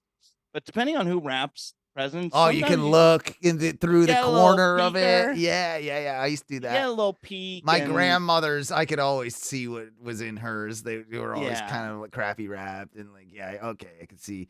There was one year I remember that I did kind of like what your brother did, but I didn't get caught. I was crafty. I don't think I ever told my parents this. And I had my suspicions of what it was, but I did kind of have to know because I was on the fence of whether they were gonna get it for me. But it was that, remember when the Game Boy Color came out? Mm-hmm. I remember I was like that purple, like it was like translucent purple type thing. Yeah. Yeah. Super retro now. But yeah, it was nicely wrapped, and I'm like, I think that's it. And I just had to know. My parents weren't home. So I actually got a razor blade and split where the tape was perfectly, just the tape, and opened it up just enough to see that it was, and then closed it back perfectly and used just one piece of Scotch tape right over where the Scotch tape was on the other thing, and it looked, couldn't even tell, brother. Oh yeah. Yeah. See, I was a bit of an odd child, as I am an odd man, an adult now, but I did a little bit of so it was the year that the Nintendo 64 came out, and we had made a couple trips to the old Walmart prior, and what I was doing, I was like scoping out, like I was using my hands, like, okay, the N64 box is about this wide, it's about about this tall, it's about yay deep. Sure. And so when the presents started showing up like under the tree for we would start seeing presents maybe about 2 weeks, maybe a week. Yeah, it's like before. 2. Yeah, I think it was like 2.5, sometimes maybe 3, but yeah, about 2 tops usually. Yeah. And I remember, you'd see little boxes. I'm like, oh, that's not a 64, but I knew maybe like it's not even small. It's not even the right size to be like an extra controller box. So I know that's not it. But I remember maybe like 2 days before the Christmas that the 64 had come out, about 2 days before, a big box shows up, like, and it's kind of like tucked around the back of the Christmas tree. Yeah, kind that's of gotta be some it. other presents. That's the one. And I had seen it, but my parents were pretty big about like no shaking, like you don't touch the fucking presents. Like, yeah, I think mine were too. Don't ruin the surprise. We've gone through a lot of effort here for a nice Christmas morning. Don't fuck it up. Yeah, but every night, middle of the night, I'm sneaking out, I'm out there and I'm like, hey, it's like, I mean, You're doing I'm the thinking to myself, dimensions. it's gotta be the 64. I've seen that in Target. I've seen the box. It's the same size. I'm like, there's no other boxes that are this specifically. Oh, but it's gotta be the 64. And it's worse then, because then for like 3 days, I'm like, it's clear in my head that I'm like, I know there's a Nintendo 64 sitting under my Christmas tree.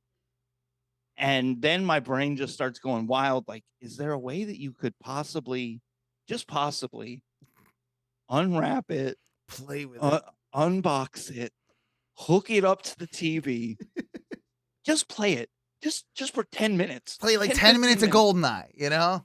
Yeah, just and then I'm thinking, I'm like, there's, they're gonna, the moment you turn on the 64. There's gonna be like a saved game already. It's gonna say Mike. Like it's not. There's no way I can do. My brain is already shutting it down. Like, dude, there's no way. Even if you could, like, you run the risk of getting caught while you have it out. There's no way you're gonna rewrap it as well as my mom was like a pro level Christmas gift wrapper. Yeah. Like, there's no way you'd ever be able to even unwrap it and still go forward. But I knew for probably 3 days. And it was, right? It was. Yeah, we got GoldenEye. Did your parents ever do that move where they would get they would buy they'd get like a huge box and put something small in it, so you thought it was like do the trick? I think I got a gift card that way one year. My mom did that a couple years, and then I think she realized kind of like, I think it's kind of fucked up. Like it's it's definitely 100% like, what the fuck? Yeah. I will say my parents were always pretty solid about giving gifts. Our stockings were pretty solid. They adhered to our like Christmas lists pretty. Mine too. They went out of their way. Like, even when we didn't have much money, like our Christmases were always like, we had the greatest Christmases. Like, I can't knock. There was never once where I was a disappointed kid, you know? Right. But I do remember my mom, even my Nana, always pretty much nailed Christmas. It was my dad's parents who didn't ever bother to like really get to know us. Yeah. Where my grandma Seifert, I remember my brother and I both got gray, like light gray Nordic track sweatsuits. Yes. Which would be for dope. Christmas Which you would love it now, but like, yeah, I'd probably be golden with it now, but in the day I was like, what the fuck is going on here? Yeah, what the fuck is this shit? I'm never wearing this. And I was literally like, do you want me to like wear it? They're like, put it on, like, show us how good it looks. I'm like, I'm already kind of wearing like a full amount of clothing right now. They're like, no, put it on. Yeah. But they also, my dad's family had the worst tradition I think I've ever seen in any Christmas like tradition set. They would do a white elephant, which is white elephant, Chinese auction, whatever you call it. Yeah. And in every white elephant, there was always a gigantic pair of grandma panties. Oh yeah, you've told me about this. Yeah. And you would if you got them, you had to put them on. Yeah. And that's literally at Christmas. You know, the one thing I don't want to do, fucking embarrass myself. Yeah. Can we just not? And it might be funny like one time, but it's the gag. We gotta do the balloony grandma panties again. Yep, we gotta do that. Yeah, I'm super glad we're doing the grandma panties for another round. Mm-hmm. It definitely is what we wanted. Oh man, do we want to take a little bit of a break, Mike? Come back with some 2.0. No, what? Mike.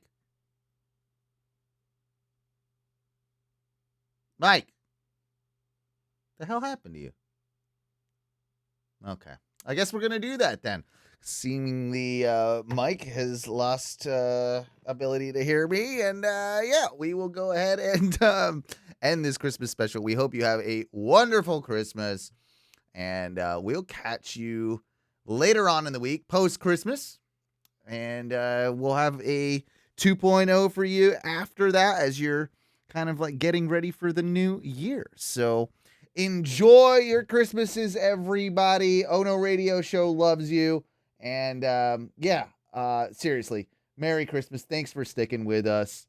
It's always a fun time of year. And as much as like we like to clown around, Christmas is a time to be with your family, time to have some good times, and a time to just enjoy yourself. Have an English Christmas on me, everybody. That being said, we love you. And you know what we say when we get out of here for the first segment? Fuck your Christmas dreams.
Welcome to another edition of Oh No 2.0. This is your second dose of Oh No for the week. We are recording this prior to Christmas, but this will be released after Christmas. So we hope that you and yours had a wonderful Christmas day. Mikey, your Christmas day was fantastic, right? Just like mine? And you're muted. I got 2 Lamborghinis and a Ferrari, as well as horses to draw all 3 of them. I think you're on the wrong mic. Oh, these motherfuckers. Oh, these motherfuckers. Any better? I can't really tell. Oh, Jesus Christ. It doesn't sound like it is. Oh, we're plagued with technical issues tonight. I tell you what. Oh, oh no. Is that better? Yeah, Better, that's way better. Thank you. okay, I just had myself. Somehow I got turned way the fuck down. I don't know what's going on right now. We're good. We're all good. We've had a good Christmas. Couple Lamborghinis later. No. Ferraris, couple horses. Well, we're fine. We're fine. Oh, dude, is that one of an ice? What do you call those things? An ice pop. Ice pop. Yeah, a lot of people. I don't know what freeze pop. I think we used to call them. I don't know, man. They are delicious. Yeah, I used to suck them so much that they would turn translucent, right? Like you suck all the flavor out of them, and then I just get rid of them. Like I wouldn't even bother with it. I like to let them just sit out for a minute or two, and like soften up a little bit, and then you can kind of just like shoot them. Yeah. I like. Yeah, they're good times.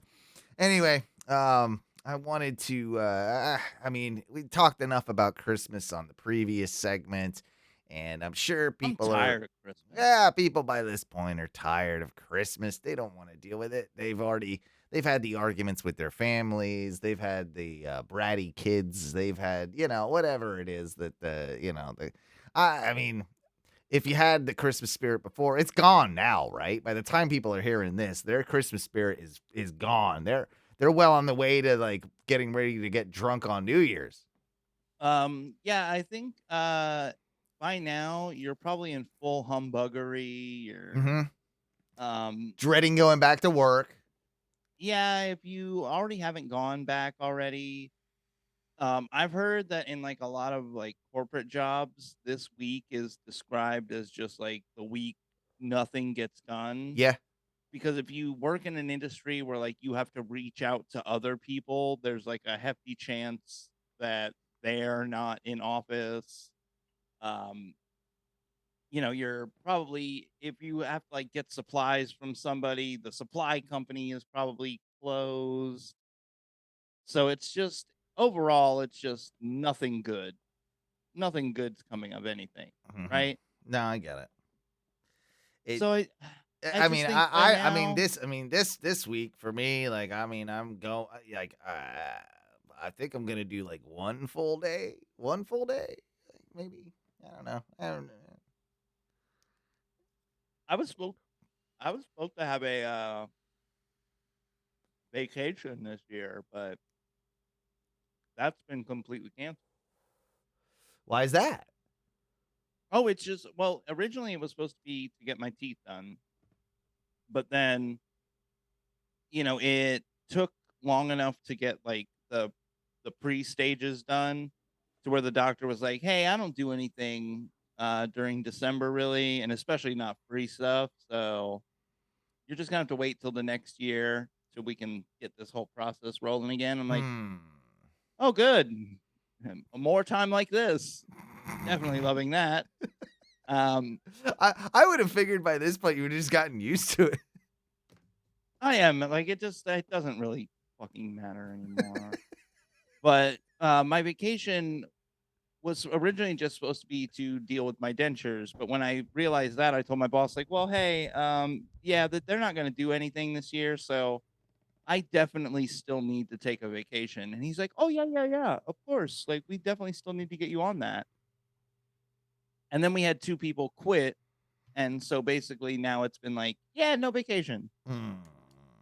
And so my real thing is he usually takes vacation sometime around January 4th because that's his anniversary. So now I'm waiting to see if he's going to be like, okay, well, it's my anniversary. I'm going to go on vacation now. And I'm going to be like, no, the fuck you're not. Yo, go fuck yourself, buddy. Yeah. Yeah. That would be a pretty dick move if he were to pull that one off. But hopefully that doesn't happen. So let me tell you about this thing. I was I've been getting to bed early, because being responsible, gotta go get up early, go to work, all this sort of stuff, right? What is early? But going to bed or Yeah. or getting up. Going to bed. Going to bed. A lot of nights I've been in bed by like 9:30, 10. That is insanely early. Yeah. I've been getting up like refreshed, full eight, sometimes 9 hours. What time are you getting up? 7, sometimes 7, sometimes 7:30, sometimes 7:40. Yeah, 7:30, 7:45 at the latest. Okay. Yeah. You're almost to me. It's almost there. Well, I mean, you don't have to get up that early. You just like living on no sleep. I do enjoy That's it. your fault. I like sleep more, so I sleep a lot. And I like to sleep, and I go to bed early, and I'm an old man now, and I go to bed at 9:30, 10, and, I'm wind down, and the other night, I was still awake, so gotta throw something on the TV that's gonna put you to sleep, right? So flicking through and found something on, I think it was on YouTube, actually. It was a PBS nature documentary. Always good. Always good. And it was about woodpeckers. Okay. Love them. All right. I'm a big fan of the woodpeckers. I find them quite fascinating. They don't, they're the only birds that don't sing. They drum, right? They drum like Right. so. And I didn't realize they use that thing as like a mating call. They actually they use that rat-tat-tat-tat-tat. They bang their heads against shit and use it as a mating call. But Wait, so they got a special like thump for chicks and then Yeah. a special thump for just like building a house? yeah. Well, most of the time they're not even trying to build the house. They're getting ants and termites and shit out of the trees. They can hear, like they can go up to a tree and they can hear inside the tree that there's like bugs and grubs and stuff in there. And that's when they start digging their hole, and then they eat all that, and then they start digging it some more, and then that's when they like make it into a house or whatnot. But Okay. I'm listening. I'm kind of like, sort of dozing. I'm in it. I'm like, man, that narration of this thing, that guy sounds really, really familiar. And it is bothering me so much. I had to turn over, and I looked it up on my phone. And it was Paul Giamatti as the What? as the nature. Let me see if I can find this thing. And it would crack me up because I've seen Paul Giamatti. Paul Giamatti's usually so like he's like high strung, neurotic, like mostly kind of plays like assholes in movies. You know what I mean? Like he's always that character, and and it made me want to see him do a nature documentary with that more in mind, like with him being more of a dickhead, like in his natural state. Fucking birds just pecking away. There we go. Peck. Yeah, I can just see him. Let me see. Woodpecker documentary. Here we go. Maybe let's see if it. Yep, here we go. This has got to be the one. Hooded woodpecker is a master of this world of wood, and striking in every respect. Hear him? Oh, man. He's one of the largest forest birds in North America. That's a full Giamatti. His name comes from the bright red crest across his pilium, the top of his head, from beak to nape. I can just imagine him getting like mad in the studio with the voiceover guys too. He's like trying to be all calm and he's trying to do his thing. From neck to nape. And then he's like, and cut. What the fuck are you doing in there? Yeah, exactly. Yeah. I can barely hear myself in the goddamn in the headphones. How am I supposed to talk about these illustrious pelhams on these woodpeckers if I can't fucking hear myself? He is a guy that you think like he just takes himself way too seriously, right? Like he's one of those actors that's just like totally like overly pretentious about what he does. I'm Paul Giamatti. I'm Paul fucking Giamatti. He drums to announce himself. Banging your head into a tree has always seemed reckless. But woodpeckers suffer no brain damage. That's good to know. It would kind of suck if they were fucking retarded from all of this. I think the whole point is too, though, that they're made different. Like their skulls, I think, are like attached into their beaks or something. I don't know. Except for nowadays, Owen, you can't say it like that because now it just sounds like the woodpeckers are full of themselves. Like, yeah, we're woodpeckers. We're made different. Yeah. That's all I heard when you said it was just some fucking woodpecker. Like, yeah, check me out. Woodpeckers were made different. I don't know, man. It got me thinking, though. How do birds fuck?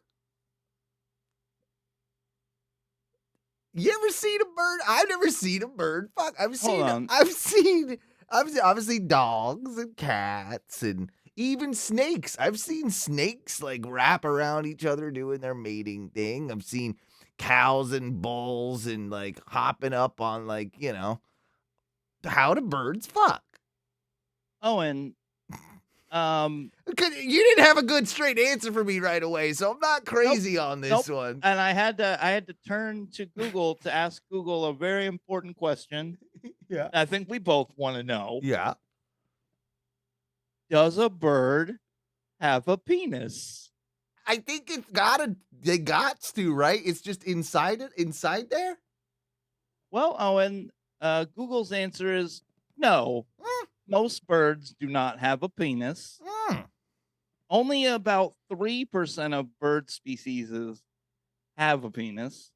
Okay, I know ducks have penises, but they're all the wiggly weird. They got the wiggly square, like the squiggle one.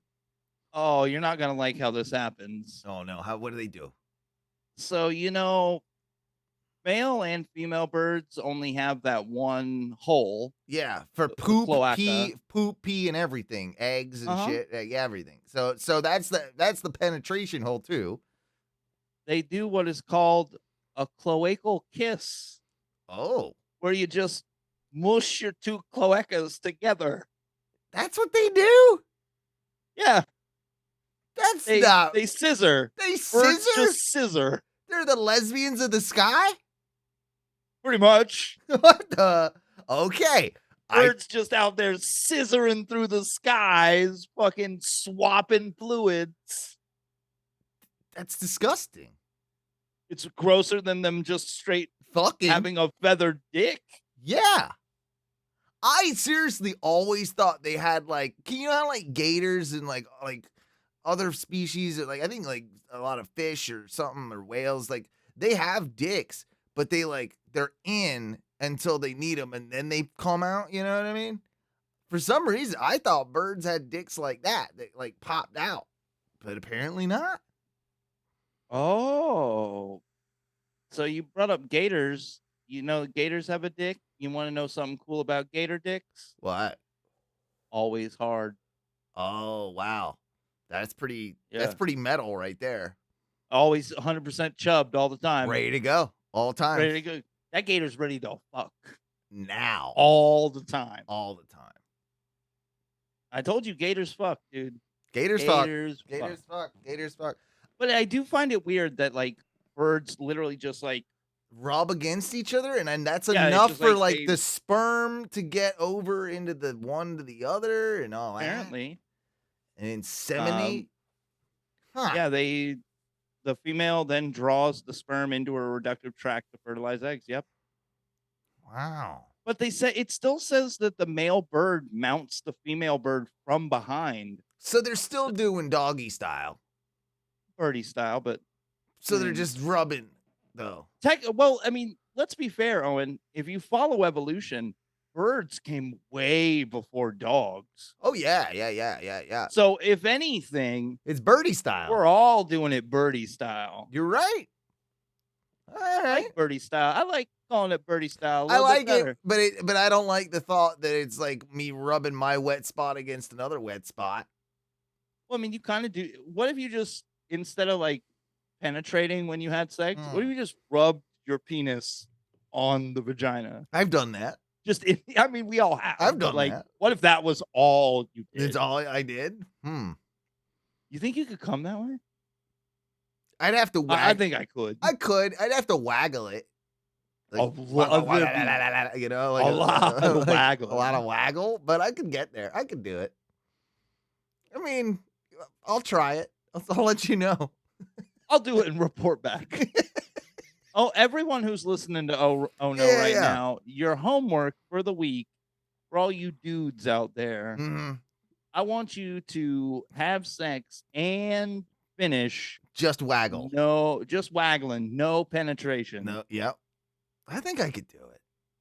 Yeah. I think a lot of us can, but think I want to hear the guys who commit and go. I don't know if Teresa will have the patience for that. No, she's gonna get about 2 minutes into that and be like, "What is going on? Just can you do the thing? Like, can you know that thing that we do? Like, can you do that? What are you doing? I imagine, yeah, she just looks up at you. What are you doing? Doing? What are you doing? What are you? I know you're drunk, but that drunk? What are we doing? What are we? Been this drunk in a long time. What's going on? You just do it. Well, we're on the topic of animals. Remember a couple weeks ago, I gave you the story. I forgot his name already, but of that I think is that monkey. Remember that monkey that smoked and he worked at the movies and he stole the gun and he was drinking with that guard at night. yeah. So like I think maybe this is my new series. I'm just gonna call badass animals of the week. I was going with tragic animals, but yours is probably cooler. Yeah. So I'm gonna go with this. It's gonna be badass animals of the week. This is my one for today. So this is I don't know if this is where they got the name Yogi Bear from, or he was named after Yogi Bear, but this bear was named Yogi. Okay. Either way, he was a black bear, and they prefer African American. They might. So I'll read you the story here. March 21st, 1962. A black bear named Yogi was ejected from a supersonic Covair B-58 Hustler to test the B-58's escape capsule. Ejected at 35,000 feet from flying at Mach 1 to 3, approximately 870 miles per hour. That's the bear. Hey, that's so mean. The bear landed unharmed after 7 minutes and 49 seconds later. A free fall?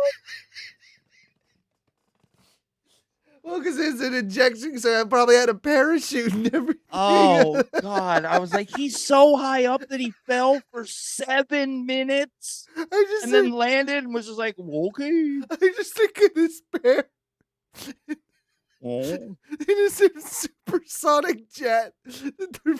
And shoot him up, and now he's just in this capsule.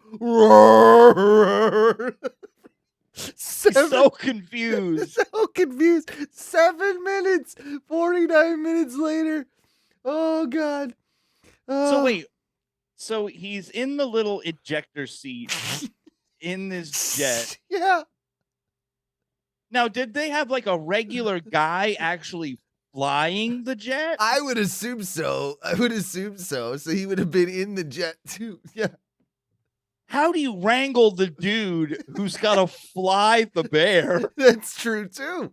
How do you draw straws to see who's got to fly with the bear? Yeah, you strap him in real good, right? You maybe give him some sedatives. You strap him in, and then you put one of those cages up, like taxis have.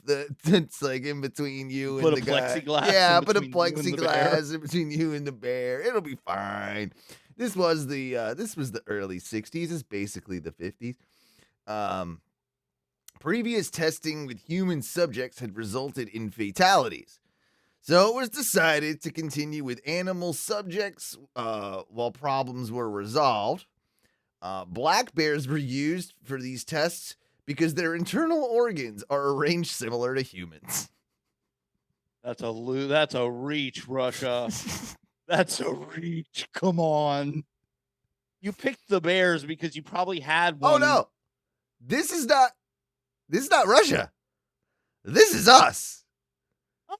This is the U.S. This is the U.S. Air Force, bro. Oh, I thought this was the Russian Air Force. With the bear and everything, I immediately was like, oh, this has got to be Russia. Or as I like to call it, the U.S. Bear Force. Hey! Hey. The rocket booster carried the capsule 225 feet above the B-58 before beginning its descent. So it launched, they're flying, and it launches him out 225 feet into the air. Above where he was. That's good. Regrettably, although the bears survived the ejection tests, they were killed so that their organs could be examined. So he lived, and then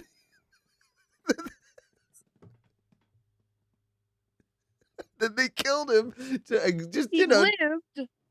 If he survived, then guess what? His organs are fine. Oh. Now, my bigger issue is, were monkeys just not readily available? I can't imagine that monkeys' internal organs aren't, I don't know, like 99% set up just like ours. Yeah, I don't know. I couldn't. I'm not a biologist. I couldn't answer any of those questions.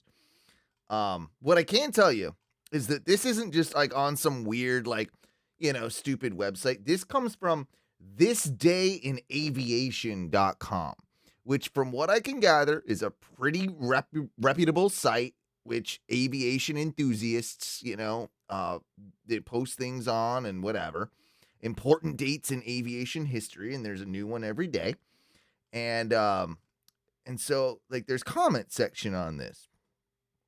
And there's only 3 comments, but the third comment here is a guy named from Rob Allen. Rob says, this story was a minor legend in the flight surgeon's office at Edwards back in the day, circa 1985. There was no internet back then, so when we heard stories like this, we'd ask around some of the old heads to find out if it was true. Yes, they really did this. What I heard and cannot confirm, he said, yeah, what I heard but cannot confirm was that in one of the first tests, they underestimated the duration of the sedation given to the bear. When the recovery team got to the capsule after it landed, the bear was wide awake and really, really pissed off. Makes sense. I would be too. And then he says, then there was the story of the supersonic jackrabbit, but that's for another day.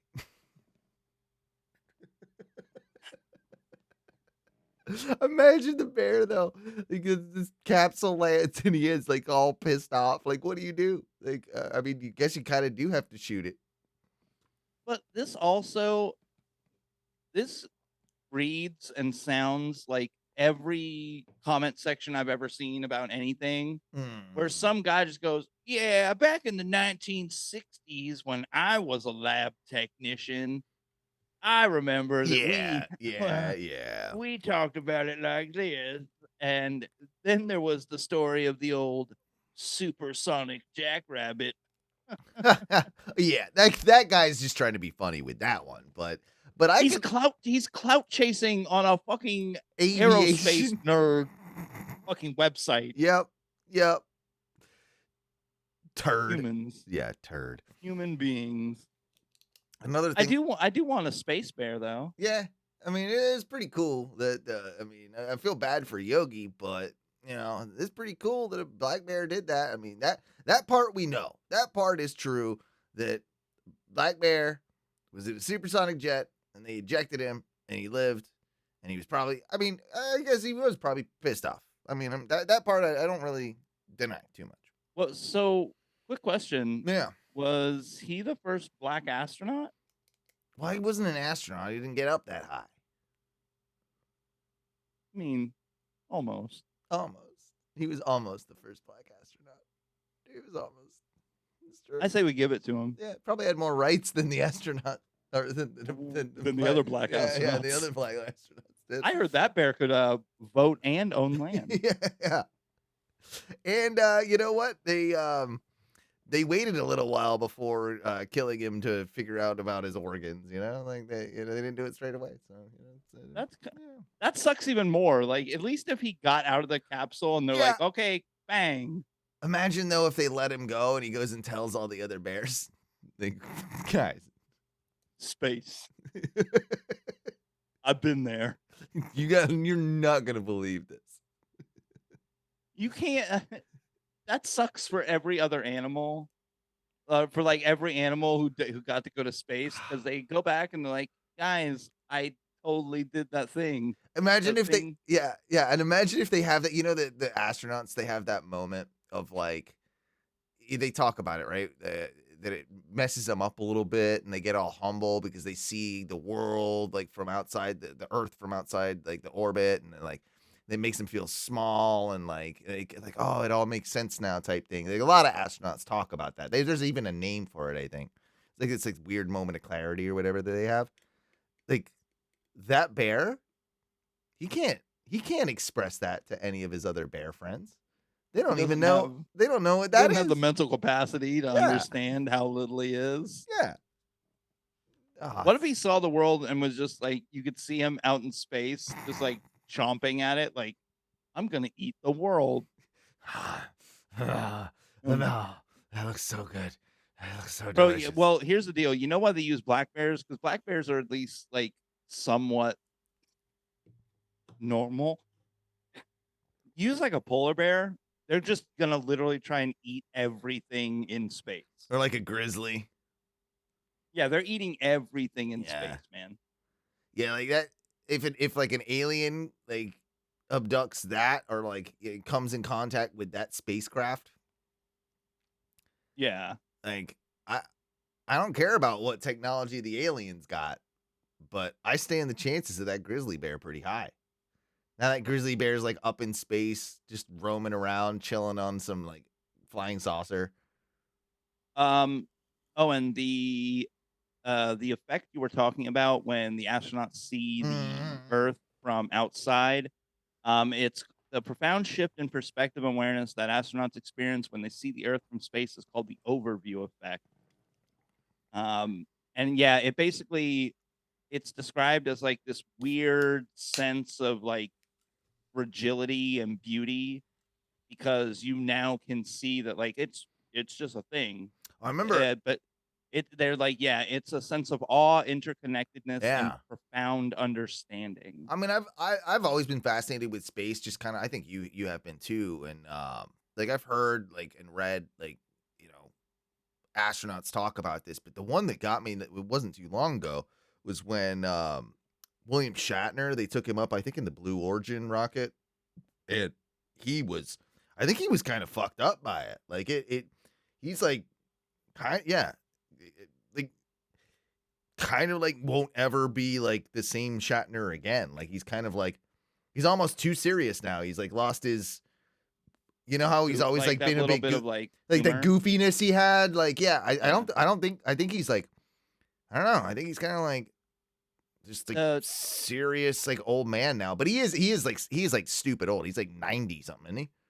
Yeah. Shatner. They say that one of in another description of the overview effect, it said that part of what causes it is it's not so much seeing literally just the planet from the outside, it's seeing the planet kind of set against the just infinite blackness. I think that's of what space. I think that's what it is more than anything. It's like, Yeah, that kind of just sets you at like, oh shit, this really is like we are out here. I think that I don't think it's comparable, and I don't think that anybody that hasn't like been in that situation will ever really be able to 100% identify with it. I think that's like a special club, right, of people that have had that experience.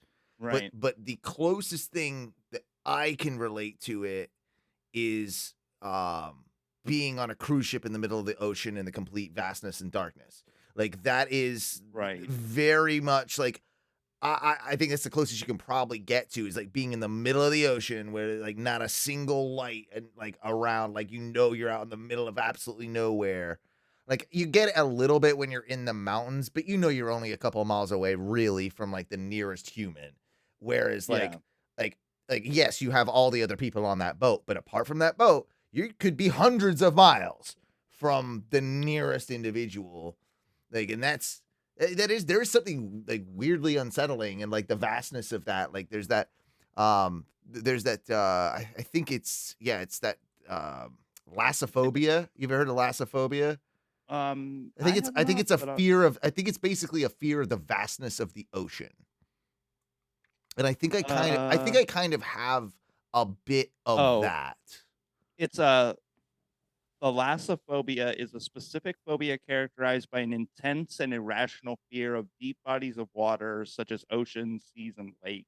Yeah, I don't think mine's like irrational. Like I'm not like it's not gonna ever stop me from getting on a boat or anything like that. But it's certainly like something that like triggers in my brain and like. But I also have that like I've talked about this before. I also have that weird one with what do you call that? Like the call of the void type thing.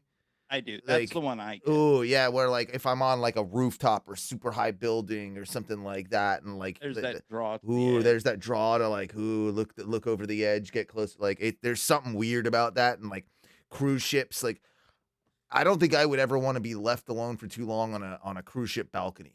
Like you know what I mean? Right. Like oh no, yeah.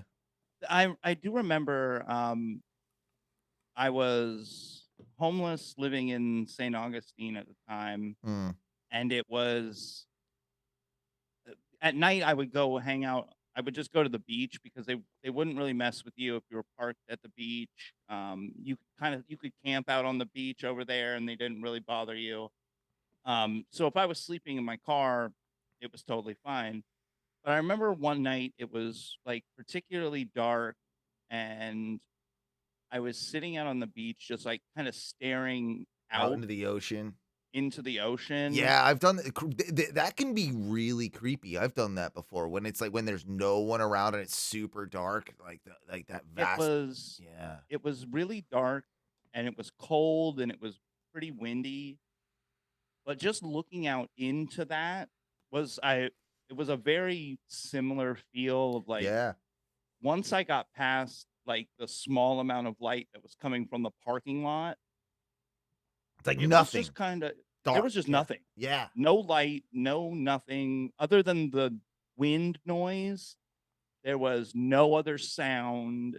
It was a very lonely feeling of just like there's an infinite just out that way. You have to think about it even like now we at least know like we have cartology and maps and things that like we know that like across this ocean there are other lands and there are other, but like in early days before they had any of that knowledge, right? Like what did they think? Like that's like the end of the world, right? Like that is the end of civilization. And I got to say I had a little bit of that when I went to visit my parents in Portugal, like standing on some of those coastlines on those cliffs, because they call like the portion near where they live they call it the end of the world, because that was the end at one point. That was the end of the world. That like Portugal was like the farthest thing. Yeah, out. and if you draw a line, there is nothing. There's no island. There's nothing like directly in between that portion of their coastline until you get to the Americas. Like it's that, like there's nothing. There's not anything, and like that is just like a weird like thought. Like when you're looking out, like there is nothing. Like straight, like if you did a straight line until you get to fucking America. Like that's trippy. It's like it really does mess with your head a little bit. Yeah, me and one of my employees, we were talking. We like to get into like a little bit of a deep conversation from time to time. Yeah. But we were talking about like the tribe on North Sentinel Island. It's that island that you can't go to. They've purposely like kept themselves isolated, and like the government assists in keeping them isolated. Wasn't it them that dickhead Christian evangelicalist or whatever went over and he got killed like immediately? Yeah. So we were talking about it. I'm fairly certain that the island is kind of far away from other land masses. Like, is it like Polynesia? Like some like yeah, it's I don't know. I maybe I'm speaking out of turn, but I think you are right. Like it's wouldn't be easy to just like island hop. But but even that, like you say that though, but like it's fascinating to me that like the Maori in New Zealand are related to like we've talked about this before, like the Hawaiians and the Samoans, and like how they island hopped all the way from different islands. Like the culture on Easter Island relates, like, which is in South America, all the way back to the Pacific, the Pacific, and like basically Indonesia, and like in like further in like to New Zealand. Like they island hopped like in like basically like canoes, island to island to island to island. Like those are some ballsy motherfuckers. So yeah, other than right out in like the middle of the Indian Ocean in the Bay of Bengal is North Sentinel Island. By plane from the middle of India, like I guess the main Indian airport, it's a 7-hour flight. Yeah. Out to this island. So foreseeably from North Sentinel Island, other than there's like an island strip right next to North Sentinel Island, but that's the only thing in the ocean for hundreds of miles. Yeah. That's crazy. There was a guy. Sorry, go ahead. So the only what we were talking about basically was, imagine you live on North Sentinel Island. You're a completely cut off tribe. No one ever comes to see you. And the closest island I still think is a couple. It's about I think 100 some odd miles in between this big island chain right next to them. So imagining that, when you see planes fly by, are you just like, why? Is that a god? Is that a like? Is that a bird? Right. Is that right? What I think that now they have at least a vague understanding that there is civilized society outside of there, because there have been, I don't know if it's India, Indonesia, whoever like talks to them, but there have been like some connections to the outside world. So I think they are vaguely aware of technology that it does exist now in 2024. But yeah, I mean, that's probably pretty recent though too. Like go back 100 years, like, or say not even that, 50 years, right? Like they didn't have a fucking clue. Like that must have like freaked them out. Like I don't know if it was them. I want to say it was a tribe, because there are isolated tribes down on the Amazon as well, which are very like are left alone, and kind of the same thing. They're sort of, I hate to use the word savage, but very you know what I mean. I don't know what the right term is. Like they're on their own, if isolated, right? But I don't know if it was the Sentinelese or whatever, or if it was this like Amazon tribe, but there are shots of like a helicopter that kind of flew in over them, and I think they were trying to like give them some aid or something, and they flew like low down to them, and again, can't remember who it was, but they were like, they freaked out to the point where like all of them came out of the jungle or the woods or whatever, and they started like chucking spears at the helicopter.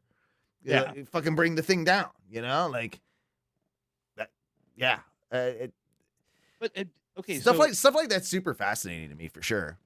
we have those thoughts now, but imagine it's 1,000 years ago. You live somewhere near the coast. The only people and the only boats you have ever seen are the boats of your people. Oh yeah. And now you're out one day, you're casting your medieval fishing line into the ocean trying to catch dinner, and out on the horizon is a boat, and as it slowly gets closer you realize that's not our boat. That's not any boat like I've ever seen before. That thing's fucking huge. Yeah, either that boat is huge or I've never seen that color flag before. I've never seen a white person before. Yeah, dude, imagine you live in Africa and you're on the fucking Liberian coast. White, I mean, that's where like the whole white devil thing comes from. I mean, that was the thing. Yeah, so imagine you come out from that and it's like the first guys you ever see that came on a boat that you've never seen. Bro, that's got to be a intense mind fuck of like, what do you do? Like nowadays, Well, I mean, it's the closest that human beings have come to what we would like, what the modern day thing of an alien invasion would be, right? Like these, like this entity that looks completely different with way more technological capabilities than us, right? Like that type of thing. I mean, and like, I know this is probably like, I don't want to get into the whole drone thing, and like it's like big deal right now in news with like all the drones over New Jersey, and half of them are planes. I think there's something weird going on, but I think the government knows what it is, and I don't believe that those are particularly like aliens. So let's just kind of stop there, and please don't shoot guns at those things because half of them are probably just small aircrafts. Chill out. But there's something weird going on. I think that they're looking for something that they don't want to admit that they're looking for because they probably lost some radioactive material or some shit. But moving on from that, there are talks of like, and I do believe that like, alien entities have like, contacted Earth before and have definitely like maybe even have a presence now. But back in the day, like they used to talk about, you ever heard of like the Thunderbirds? Like in like a lot of the Native American cultures talk about the Thunderbirds. You familiar with those? No. So yeah, the Thunderbirds, you'll see them represented on like Native American totem poles a lot of the time. They're the things with like the wings, right? Like you'll see them like stacked up, and they're the things with the wings. And there's these legends of the Thunderbirds, and they describe them as like silvery objects like birds in the sky. And it's, I mean, realistically, what is that? It's a plane, it's some form of flying object that was loud, that had the sound of thunder as it roared through the sky. Thunderbirds. And that goes back in cultures thousands of years in Native American history and lore and like oral like traditions and tales. Well, I don't know, man. Like that just sounds like that sounds like planes and stuff to me, like different technologies from other, like, being met. But what would you call that if you didn't know any of technology? Well, a thunderbird is a pretty good a good explanation, really, right? Like, kind of looked like a bird. It was in the sky. It flew. Made the sound of thunder, and it was silvery. Yeah. Right? Like, that's why I'm like, Thunderbird to me, bro. well, that's why I kind of like, I take all of it with a grain of salt, but some of that, like, ancient alien stuff, man, it's like, I don't know, like, that, some of that kind of, you look at some of the Mayans and what, like they, man, some of their drawings and like, man, that looks like a dude in a goddamn rocket in an astronaut suit and like all that sort of stuff. Like, I don't know, dude. Like, it's kind of crazy. Whatever. It's too conspiracy theory laced. We're not Joe Rogan. You can go listen to him for that stuff. I want more Thunderbird. Nonsense. More Thunderbird chat. Yeah, I know.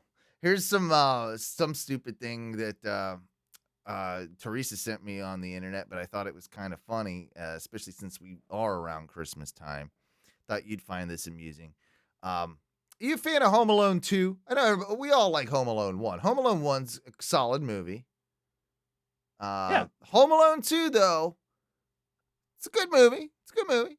I like me some Home Alone 2. Lost in New York, right? But with Home Alone 2, well, we've always known, like, I mean, it's the old joke, right? That Kevin McAllister, Home Alone, kind of a psychopath.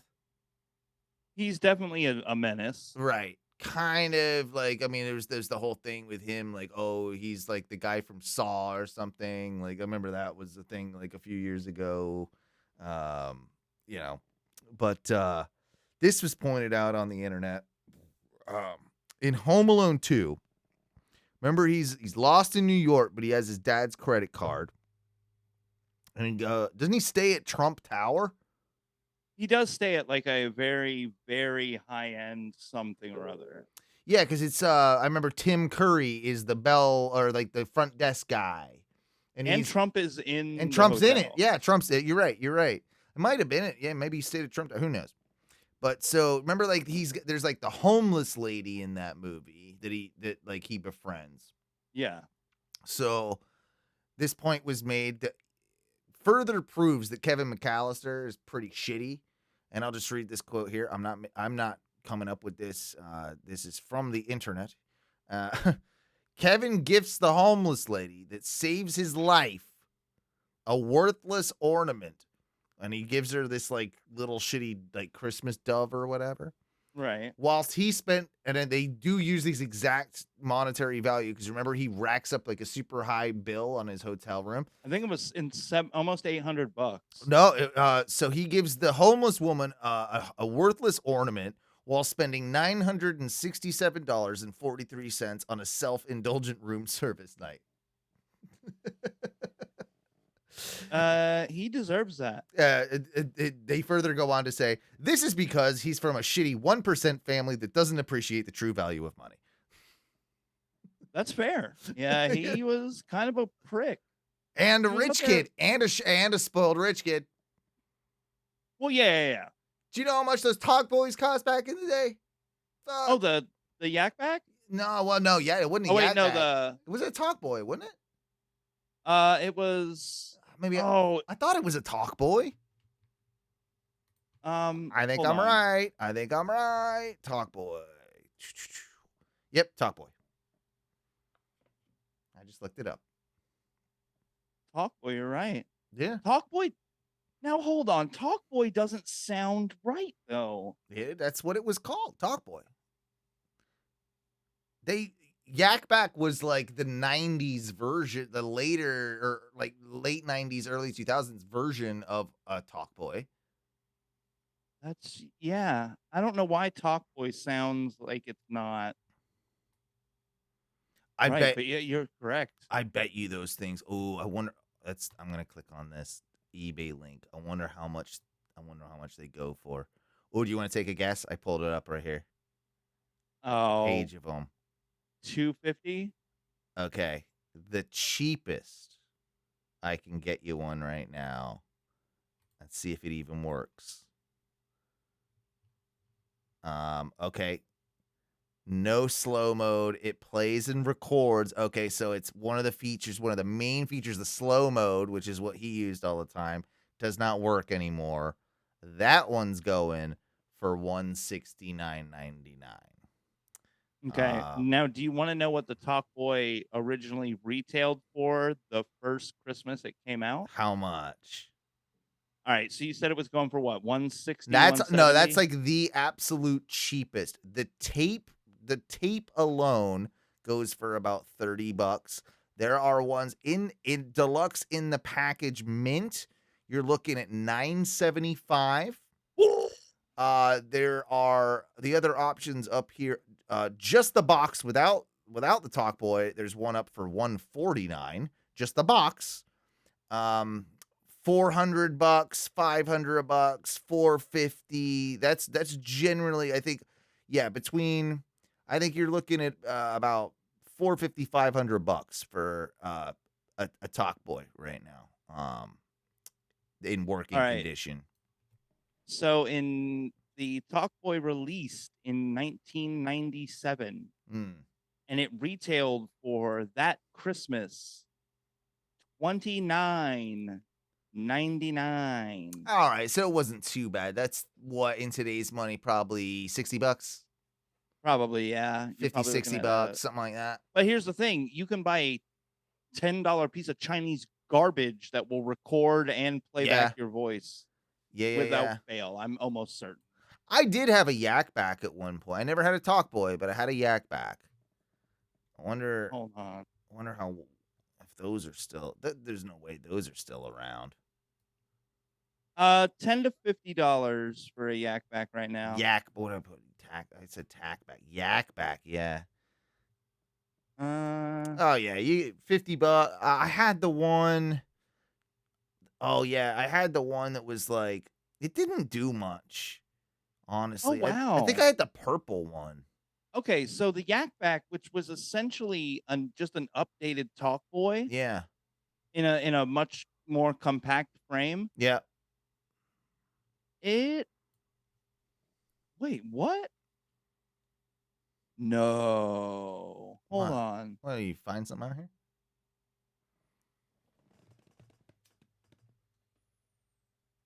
Okay. So, Talkboy is released in 92. Yeah. But it was the original Talkboy, and it was mainly just almost like a prop that was used in the movie. In 93, Talkboy Deluxe is released. And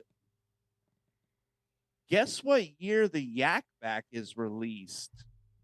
Probably not that much later, right? 96, 97? 1 year later. Wow.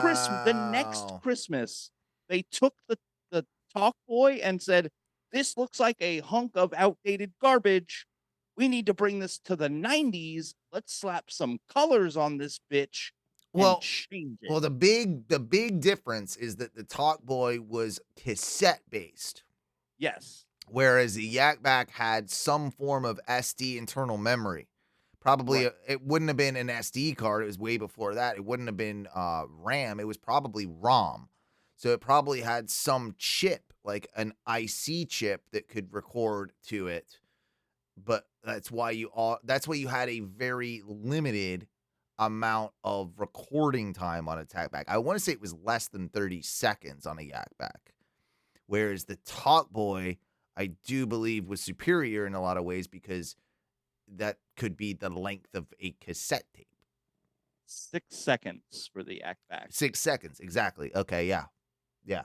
So you could do like a couple fart sounds, and that's what you did. You and then, I would record like 2. Yeah, and then you'd wait until your sister sat down at the dinner table, and you'd hold it behind your back, and then go, yeah. What the better thing is I believe I got it one Christmas when I was probably about 10. I got just a little small plastic remote that only made fart noises and had like 3 different parts on it. I think I got one right here, actually. Tom got me one a while back. I think I still have one in my desk. This is the type of professional I am. Yeah, we have the handheld fart machine Uh-huh. on deck. We just keep things ready. Man, maybe I'm not that professional. I can't find it this second. But I know I have it here. I know I have it here somewhere. I mean, Yeah. I've just so much business. I mean, there's just a lot of business I've been doing. So, a lot of files that I need to go through. A lot of empty weed bags. And, yeah, I have to look for it. But I can guarantee you that I have a fart machine somewhere in this studio. Because why wouldn't I? That's the sort of thing that you need to own. I wonder, did they ever update it? Did they ever make a new one? Wonder if they ever did. I guess not, right? Because now just use your iPhone or whatever for that. I guess there's no market for a modern yak back. Oh.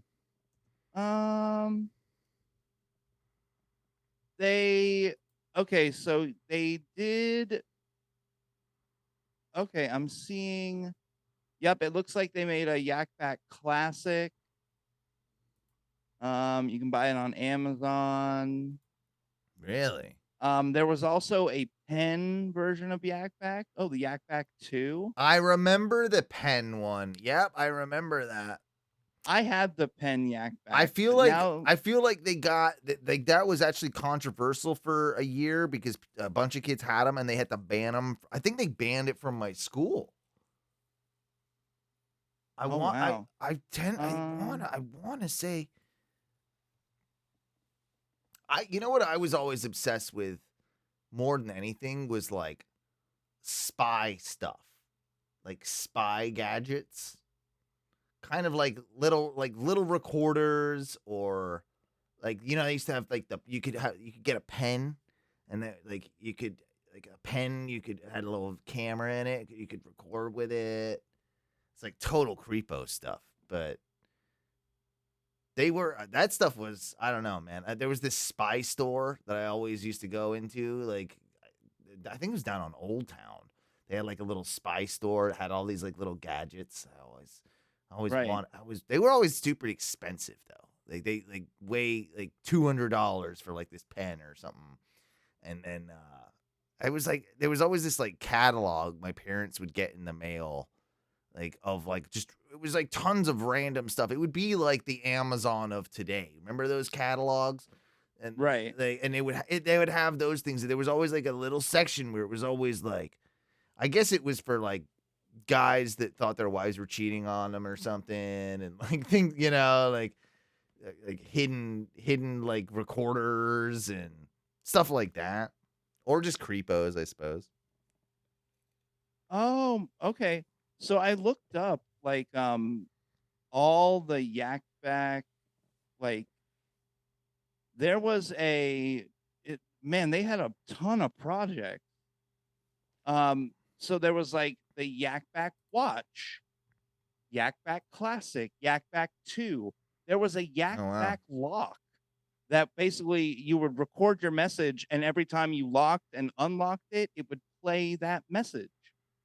There was they just spun it off into everything, huh? Yeah, there was Yak Backwards, which would record your message and then play it backwards.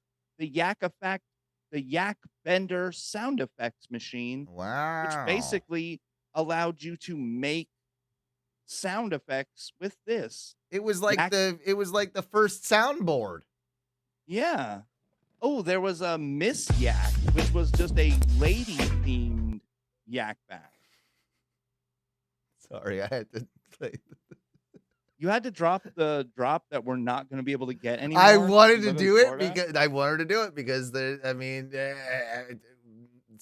soon enough people are going to forget what that sound's even going to mean. It's not going to mean anything anymore to people, and that's sad. That's sad. I think that's the saddest thing of all. Saddest thing. All of us are going to all right. I wanted to do this real quick. This is a post-Christmas gift for you all. That's rapid fire. all the porn sites now that Pornhub is closing. It's rapid Just wanna go fire. back and forth. Back and forth, baby. Let's see how long we can go. Do you want me to start? Sure. All right. One of my favorites, X Hamster. X videos. xnxx.com. Good. YouPorn. Tube Galore. RedTube. YouPorn. Said that.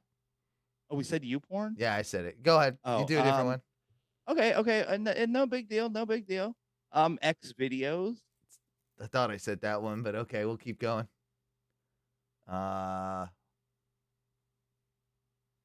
Ooh. Old gem. Pink World. Ooh. It sounds so gross. I still believe My Free Cams. They did get a little cam sitey, but they still have some just generic porn. Oh, I know I'm missing some here. Either way, there's no shortage of these websites, and believe it's something like 30% of the internet is pornography, and which is a staggering high number when you consider like all the financial institutions and all the things. You know what I mean? Like I don't know that it's like exceedingly high. So I don't think people are going to have any problems, accessing their pornography. But yes, in Florida, you will have to give your driver's license now to access Pornhub in the state of Florida, or use a VPN. I found out about this, Mike, by the way. Me and the wife are laying in bed, and she goes, "So, you use, you go to YouPorn, or sorry, Pornhub?" Yeah, sometimes. She goes, "Not anymore, you're not."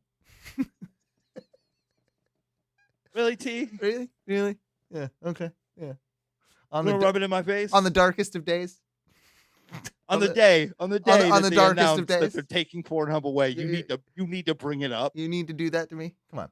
That's just unacceptable. Unacceptable.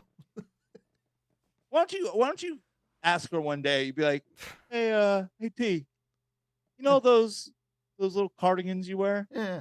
You know all those? Yeah. They're closing that store down, right? Yeah, never going to be back. They're banning them, by the way. Banning them. You're not No even more allowed. cardigans. You're not even allowed to wear. Florida? Yep, not even allowed to wear them. Said no more cardigans. Nope, can't have them. Can't even wear them. So I guess you're going to be called to movies now, huh? You'd actually go to Georgia and wear them, but as soon as you get here, illegal. Yep, and if you go in a restaurant with one of them on, guess what? Kicking you out. Ain't going to serve you any food. You're going to be cold. Yep. How about that? No more. Huh? How's that feel? See, everybody thinks she's the innocent, sweet one. And then she just, then she throws you a curveball like that, and you're just like,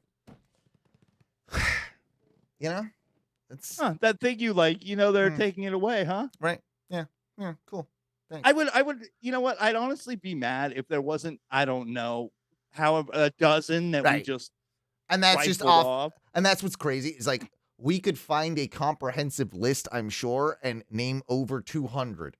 But like that's what's funny is that between the two of us, we named a dozen pretty much, right? Like it's and without even thinking about it, right? So it's like that's and I guarantee you that is every dude ever. And 100%, we only named the mainstream ones that you go to you're if you're interested in just finding a wide variety. What I would just say, everything. I would honestly just go ahead and say it. Normal-ish porn. Like if you get like we can go ahead and say that if you're into like fetish stuff, I'm sure there are tube sites galore that are dedicated to just whatever you're into. Leather.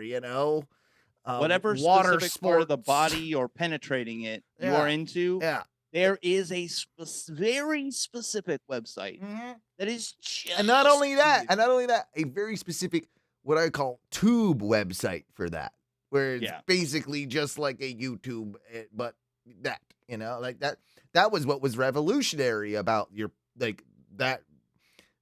Pornhub and X videos and all those like sites that we mentioned is that they were that because prior to that, you remember having to like man, you need to download an MPEG sometimes. You'd have to, I mean, it was the Wild West out there. There was no standardization. It was all sorts of craziness. Like, sometimes you'd download one, you'd wait for hours, and it'd finally download, and then it would be like, basically, they'd have the wrong codec, and it would be all green and, like, look all crazy, but you'd still find your way. You waited that long. I'd push through. Mm-hmm. Yeah, exactly. Like, we have a male species, sir. We have fought the fight. We have been through worse than this. We have been through we have been through the trenches, okay? And we will go through the trenches some more. We will win this fight. We will not bow to this. We will not. My penis will not stand down. No. Thank you. That's what I want to say. Mikey, I want to look at you, Governor DeSantis, yes, and tell you our penises are the Ono Radio Show. If we had one collective penis, even will not stand down. It will not. And collectively, our penises are stronger. Okay. Yeah. Harder. I want you to know. Steadfast, strong, more resilient. You thought we were hard before. You wait. No. No. You haven't seen erect penises yet. Not in the slightest. Nope. No, sirree. You know what I think it is time for? I think it might just be time to... Let's bring forth the clips. You clipped out. Clips. You know you want 'em, baby. You know we got 'em, baby. You know you want 'em, baby. You know we got 'em, baby. Clips. You know we got 'em, baby. Clips. Yeah, Clips is the portion of the broadcast where we take a look at all the random stuff that I find on the internet. I'm not going to have a ton for you this week because I pulled a bunch of stuff for like the Christmas portion of the show earlier. So I've just got a few little short guys, but I feel like it'll quench your Clips thirst. And we all want our thirsts quenched, right, Mike? I demand my thirst be quenched. All right. I'm glad because I do, even though I don't have a ton, I do have some really great ones for you here. We're going quality over quantity tonight. And this here is from a British reality show. Do not ask me what reality show this is from, but I can assure you it is, I believe, from maybe something, it's like Paradise Island or Love Island or one of those trashy dating shows that they do where young people get together and decide if they want to fuck, then they don't like each, you know what I mean? And they fuck someone else. I think it's one of those shows, you know, masquerading as a dating show, if you will. So here we go. This is a rendezvous between a young man and a young woman. And they're talking about, or the man's talking about how he's really thinking that it's time they took their relationship to the next level. And as you'll see, she gets very excited because she's like, oh my God, is this guy going to propose? Oh my God. So you take a look at this. I think now is the perfect time to tell her what the fortune teller told me and Byron. So you know when I went to Byron, I got like my star sign read where she pulled loads of these cards out like she was playing 21. On the card that she gave me, she said the relation's ready to move to the next step. So first things first, he went to the fortune teller. Sorry, I know I might have to do some translation here because those accents are horrid. Oh, I just meant that girl. Like, why is her face like metallic? Like that, yes. It is all of plastic. So yeah, there. But so he goes to the fortune teller and he's telling his girl here, you know, the fortune teller told me something.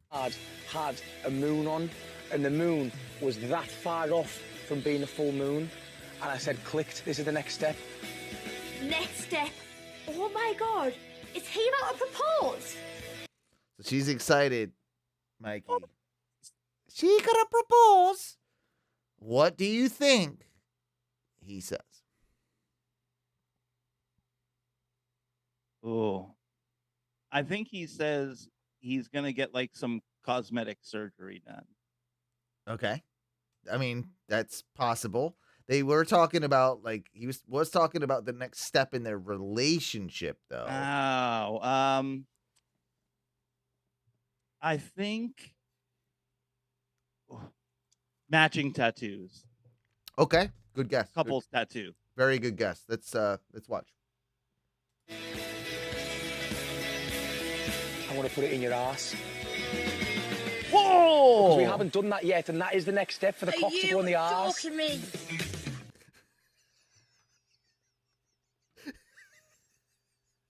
She doesn't even know what to do.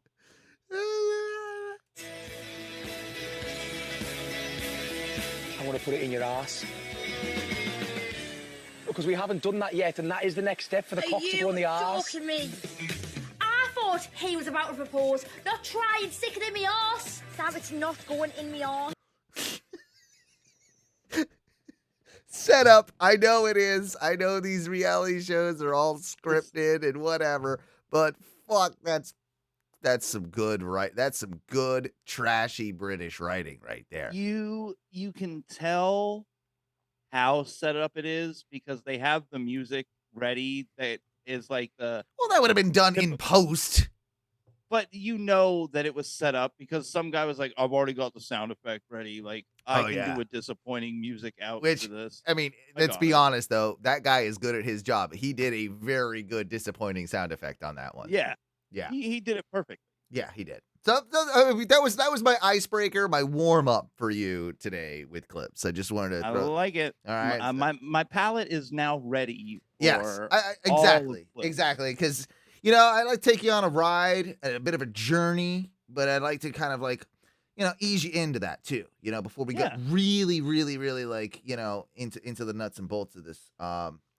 Okay, so the next clip I would like to play for you is from Australia in 1976, and this was a news broadcast, and as you can tell, there was a lot going on in Australia at this time. Here we go. I've never admitted to anyone before, but I've constantly found it impossible to open one of these cartons of milk properly. Try as I might over the years, the perfect way has eluded me. And at times it's left me depressed, frustrated, and wondering about my manual dexterity. And I can imagine to a person who's a little bit emotionally unstable, the trauma of trying to open one of these cartons could have devastating psychological effects. It appears quite simple if you follow the instructions. It says to open here, and you press back the folds like this. But that's when the tricky part comes in trying to get the spout up. And invariably, I've been forced to put my finger in the hole here, and goodness knows what sort of germs have been getting into my milk. I've been ashamed to tell anybody of my inadequacy because I thought I was alone in my struggle against technology. But it appears I'm not really alone after all. These people just cannot operate a milk tab. Nope. What the fuck is wrong? Oh, yes, but that's not bad, is it? Well, that's fair enough. You have to put your finger in, do you? I do. Yeah. So clearly, it was a bit of a tongue-in-cheek report. But this was on the news. This was definitely something that they were doing as a bit of a man on the street bit here on the news from investigative reporter, whoever the fuck this guy is. And yeah, he's getting everybody to open the carton, see how they can open the carton. Not right. Oh, I don't know. It's not very hygienic, is it? I happen to remember being in elementary you school. put your finger in the spout, do you? Oh, yes. Yes. And having good ones and bad ones. If it got too soggy, it was a pain in the ass. And you did have to stick your finger in the hole and kind of pull it out. Sometimes, if you had a nice crisp one, it was perfect. You pop the thing back, and then it's sort of like you pop the thing forward, and it would open perfectly. But there were times, Mikey, and don't tell me you were poor too, There were times that those things were mangled as fuck. Oh, dude, the school milk cartons were notoriously trash. They were. You have no idea how many times I literally would just end up pulling the whole top open and having to drink it out of a corner. Because both sides that you could pop out were so mangled. Well, and that's why I wanted to play this clip, because it was less about necessarily the clip itself and more about the discussion on milk cartons. Did Australia have inferior milk cartons? Were they more similar to our child elementary school shitty milk cartons? Was the technology of milk cartons in 1976 just that poor that they had not mastered the adhesive mechanisms to perfect the milk carton? Also, as a further point, and I will leave you and conclude on this and baffle your brain, when was the last time you even saw a milk carton, let alone opened one? Shit. Fucking blows your brain, doesn't it? Because there was a day, Mike, because we very rarely got milk cartons at the house, right? It was always like in a jug of some sort with a closable lid. But they did exist, and there was a day that we opened up our last milk carton, and we don't remember. Yeah, because I mean now even though they still put them in the dumb milk carton, they all have that little. They got the twisty spout. Yep. With the cap on. Yep, exactly. There was a day that we opened our last milk carton and never opened one again. And probably never will. Probably never will. I'm almost adamantly anti-carton. Open those sort of cartons. Yeah, you know what? Maybe as society, we finally did something right. If we look back on it, we got rid of this terrible technology. Look, this bitch is doing it all wrong. This bitch doesn't know what she's doing. She's opening both sides of it. It's a bit of a mess, isn't it? Her atrocious technique. Innocently off the production line, you'd hardly realize what torment they've caused the housewife. When the cartons first became popular about 4 years ago, the manufacturers took great pains in explaining the right way of opening them. And believe it or not, there is a right way. Okay. Examine the to open sign. Take it with two fingers. Yeah, that's what you do. Push back. And form a throat section. That seems amazingly simple. Why is it that people have so much trouble, do you think? Well, I think one of the problems they'd strike is going to the wrong end of the carton. In that case, you have difficulty because of very definite adhesion between the two faces. I do remember doing that. In fairness, not paying attention when I was a kid and trying to open it the wrong way and then realizing and being like, fuck, it doesn't open the same that way. And it never did. I never understood why, but it was actually manufactured differently on one side than the other. I honestly didn't appreciate that until this video. I always knew there was something up with it. I could never open it properly when I didn't do it with the two open way, but I never realized it was like actually made specifically like differently that way, right? Like I don't know, like I think some kids also, you definitely had to like peel it all the way open and back and kind of like accordion it almost. Like yeah, you kind of had to like prop them back, like prop those little flaps all the way back. Yeah, if you didn't do them far enough, if you didn't do far enough back, you couldn't push it forward right. Yeah, they would just crinkle under their own like weight. Yeah. You had to get them just straight and stiff enough to like push them forward and use their own rigidity to kind of like pry that. I think that's it. And he just said something about how like it was a different like adhesive on the two open side than the other side, which that makes sense too. I think who open at the right end though, what happens there? Well, I think if they do not form that correct return, this guy's the master. Attempt to pick it with their fingers or thumbs. A lot of people stick their grubby little finger in. That's right. Well, it's not very hygienic, is it? No, far from it. So I think the action is to push You back could to just two wash your wings, fucking hands substitute before you start opening Yeah, milk. it's not gonna be that bad, bro. that throat formation. Can I just try the right way? Please go ahead.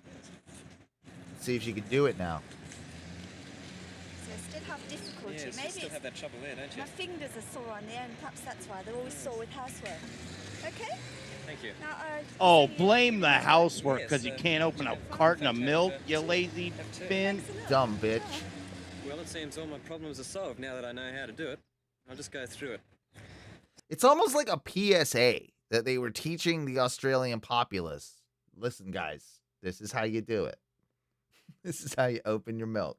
See how it's done. You open it up here, and now you pull the folds back. That's what I wasn't doing before. I was putting the finger in, and you Putting my press finger the, in. You press the spout up. I'm having a bit of trouble with this one. You still can't get it. You press the spout up like Yeah, that. see, I used to do it kind of like, this guy's a jokester. Simple as that. This guy's a jokester. He spilled the milk all over himself. There What you a go. nerd. Wow, yeah, but I thought that would bring up some interesting points about milk cartons, and it did definitely remind me how annoying those things were. All right, Mike. The next clip is something I thought was totally fake, and then I realized, no, this is an aging celebrity's new platform to try and make a buck. This is Vanilla Ice's new invention. Oh, Yo, it's your boy Vanilla Ice. You may remember me from such hits like Ice Ice Baby, or from when I introduced myself about 3 seconds ago. Did you know that in New Zealand, millions of beers explode in freezers every year because people forget about them? So he's wearing a jacket with the New Zealand flag. This is obviously marketed towards New Zealand. Okay. And he's sitting in front of his mansion or a mansion. I don't know that that's his. I don't know. Is he worth money or did he blow it? Is he one of those guys that blew it? I think he's got some money. Let me just. I'm looking. confirm. Hang on. 20 mil. That Yeah, I sounds mean, about right. That's pretty good. Yeah, that's doing just fine. But, Vanilla Ice, he wants to make his money. What's his name? Rob Van Winkle. Rob Van Winkle. Yeah. But yo, I'll solve it. Introducing Export Ultra's cold callback service. Hey, this your homeboy. Yeah, I'm reminding you at home, boy or girl, because the ice doesn't discriminate, to go get your beer out of the freezer. Simply put your beers in the freezer, text Ice Ice to 423, then 34 minutes later, I'll call you back. Hey, you need to check yourself before your beers wreck themselves. Anytime. Check. Check on your beer. Anywhere. Boom, that's the sound of your beer. If you don't take it out right now. All summer long. Stay cool, but not frozen. Like chill, but not exploding. So you can show up before they blow up. Ice is back with a brand new invention. No. This callback service is the new invention. Say hello to the refreshing taste of Ice Ice Cold Export Ultra. So it's clearly real, right?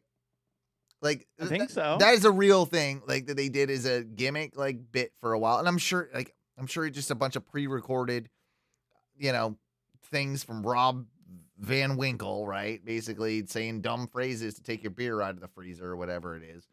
Hey, Rob, we came up with a couple of slogans that we'd like you to say when you call the callback line. Right. And we thought it would be funny because, you did the song Ice Ice Baby. You remember that one? Remember that? Yeah, it was you, wasn't Back it? in the That 90s. was you. It was a big hit here in New Zealand. Still is. Still is. What top? I mean, I listen to it every week. Don't you, Mark? Oh, at least 2 or 3 times. Every day. Wife loves it. Daughter loves it. Big deal over here in New Zealand. We play it for the sheep. Anyway. They play it down at the pubs several times a night. At the club, I heard it one time. At the disco. There was a disco. Yeah, I went in one once. Still playing Vanilla Ice. Pretty sure they That's amazing. played that. Dance floor was kicking.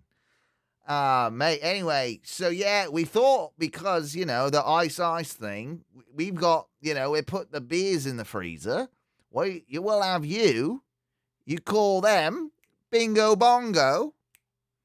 No more frozen beers in there, huh? Genius idea. This should cut down on beer explosions by at least 34%. Which, as you know, Mark and I know from our studies, killed quite a few people in New Zealand. Quite a few fatalities I have had. I'm tired of it, Mark, aren't you? I'm tired of seeing innocent lives destroyed by not having someone like a Vanilla Iceman giving us the call. Letting us know, hey, man, be cool. Not too cool, but cool, and pull your beer. So, yes, Rob, what do you think? You think you could do this for us? And he's like, well, how much money you guys talking? And we talk for Hold on. Well, we talk a little bit about it, but then we realize that we've got funding from the New Zealand tourism fund, and we'll pretty much use all of that money just on this. So, how does 20 million sound? Yeah, bro. Hold on. I'm trying to see if they have these motherfuckers. They didn't even come up with their own word for their money. What are they, dollars? Yeah, they're still dollars. They're New Zealand dollars. Exact. That's 100% what they're called. Yeah, the New Zealand dollar. That's what. Yeah, because you can only use it here in New Zealand. 20 million New Zealand dollars worth about $7,000. So $1 US is equal to about 1.77 New Zealand dollars. That sounds about right. That's insane. What's Australia? Australia is just Australian dollars too. Yeah, they couldn't make up anything good, bro. I'm telling you. I think it's just Aussie dolls. Yeah, Australian dollars are the AUD. Yeah, at least the Canadians had the courtesy to they're Canadian dollars, but they're at least they got loonies and toonies and shit. Hold on. Okay, so it seems I've looked up a lot of currency in doing work for the show. It seems like almost everyone else has gotten rid of the single denomination coin, like a penny. I think we're like the only ones left. Yeah, the Brits did it, I think. And there's still a million of them out there, billions of them out there, of course, and they still accept them, but they don't make them anymore. Right. So the Australian coin come in a 5, 10, 20, not 25. No, yeah. That's the and 50-cent piece. But then they also have a $1 and $2 denominational coin. Yeah, it's what we have in the UK. So it's the same as the pound. Pound is £1, £2. You got a well, they did away with the 1 pence. £1, £2 coin. Then you got the 1 pence that they did away with, 2 pence, 5 pence, 10 pence, 20 pence, 50. Yeah. And then pound. So wait, but you don't have pound notes. The lowest denomination note that you can get is a £5 note. Oh, so all the ones are coin. Correct. So wait, which kind of can be a pain, because if you've got $5 in singles, that's heavy as hell in your pocket. Yeah. So question, is a pound and a quid the same denomination? Yeah, pound's a quid. 10 quid's Okay. 10 pound. Yeah. Okay, just making sure. I'd heard them referenced individually and didn't know if it was just It's the colloquialism. It's like buck. Oh, okay. Yeah, $10, $50, whatever. Yeah, same thing. Shit. Let's go into our last clip here for the week. And I would like to say real quick before Mark Hales calls us out. Yeah, those were really good New Zealander. They were. Accents. I was impressed with yours, and I kind of just ran off it, and I slipped a little bit. Yours was probably better than mine, I will admit. but I thought I held my own, and I thought we did quite well on that. I was just trying to channel Flight of the Conchords. Me too. Ginger Bowls. I like Reese Darby, right? Ginger Bowls. Yeah, no, that's who I was doing. Yeah, we were two Reese Darbys. Yes. Murray.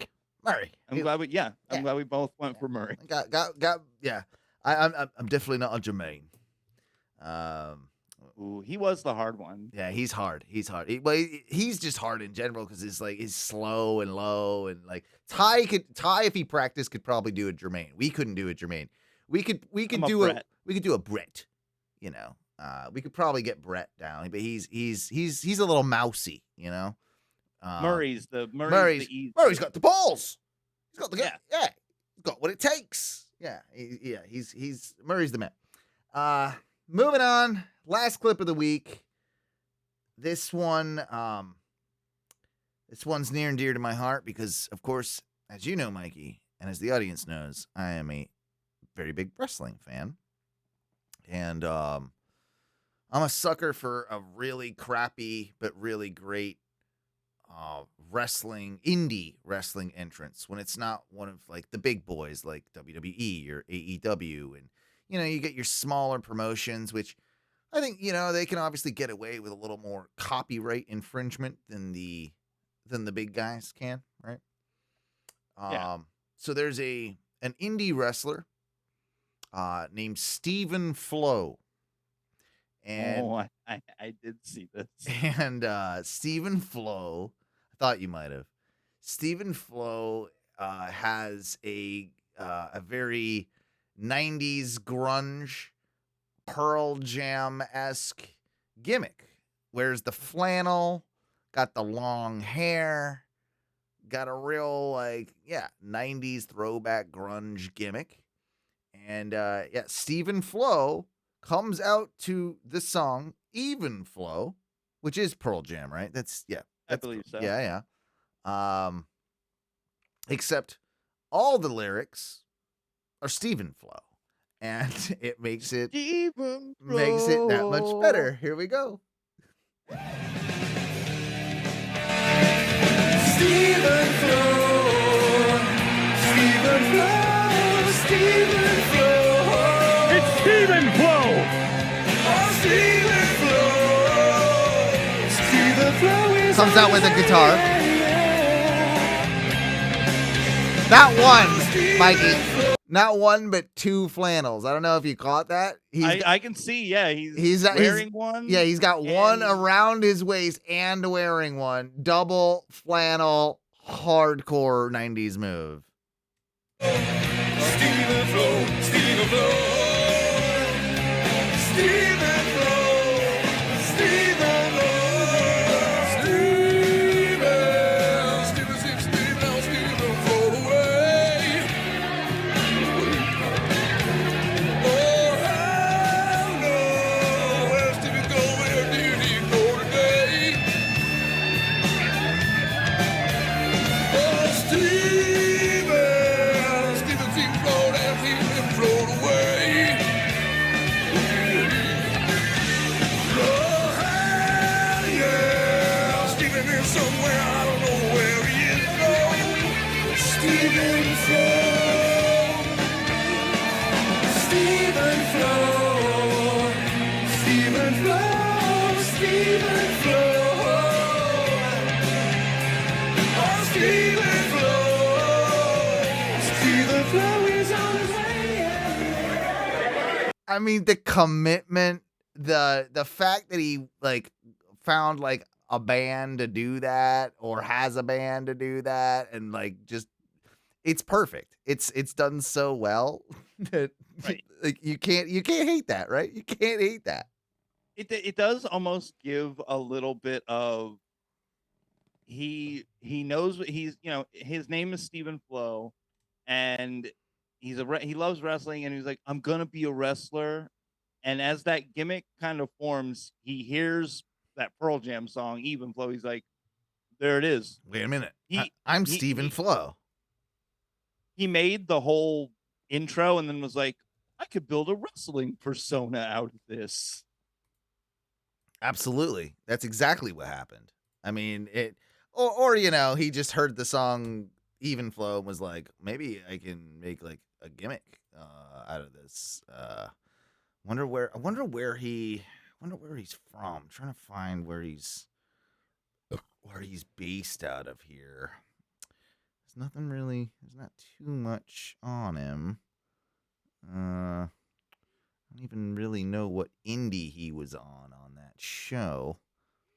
I don't know. Super Wrestlers. Let's see. I might be able to.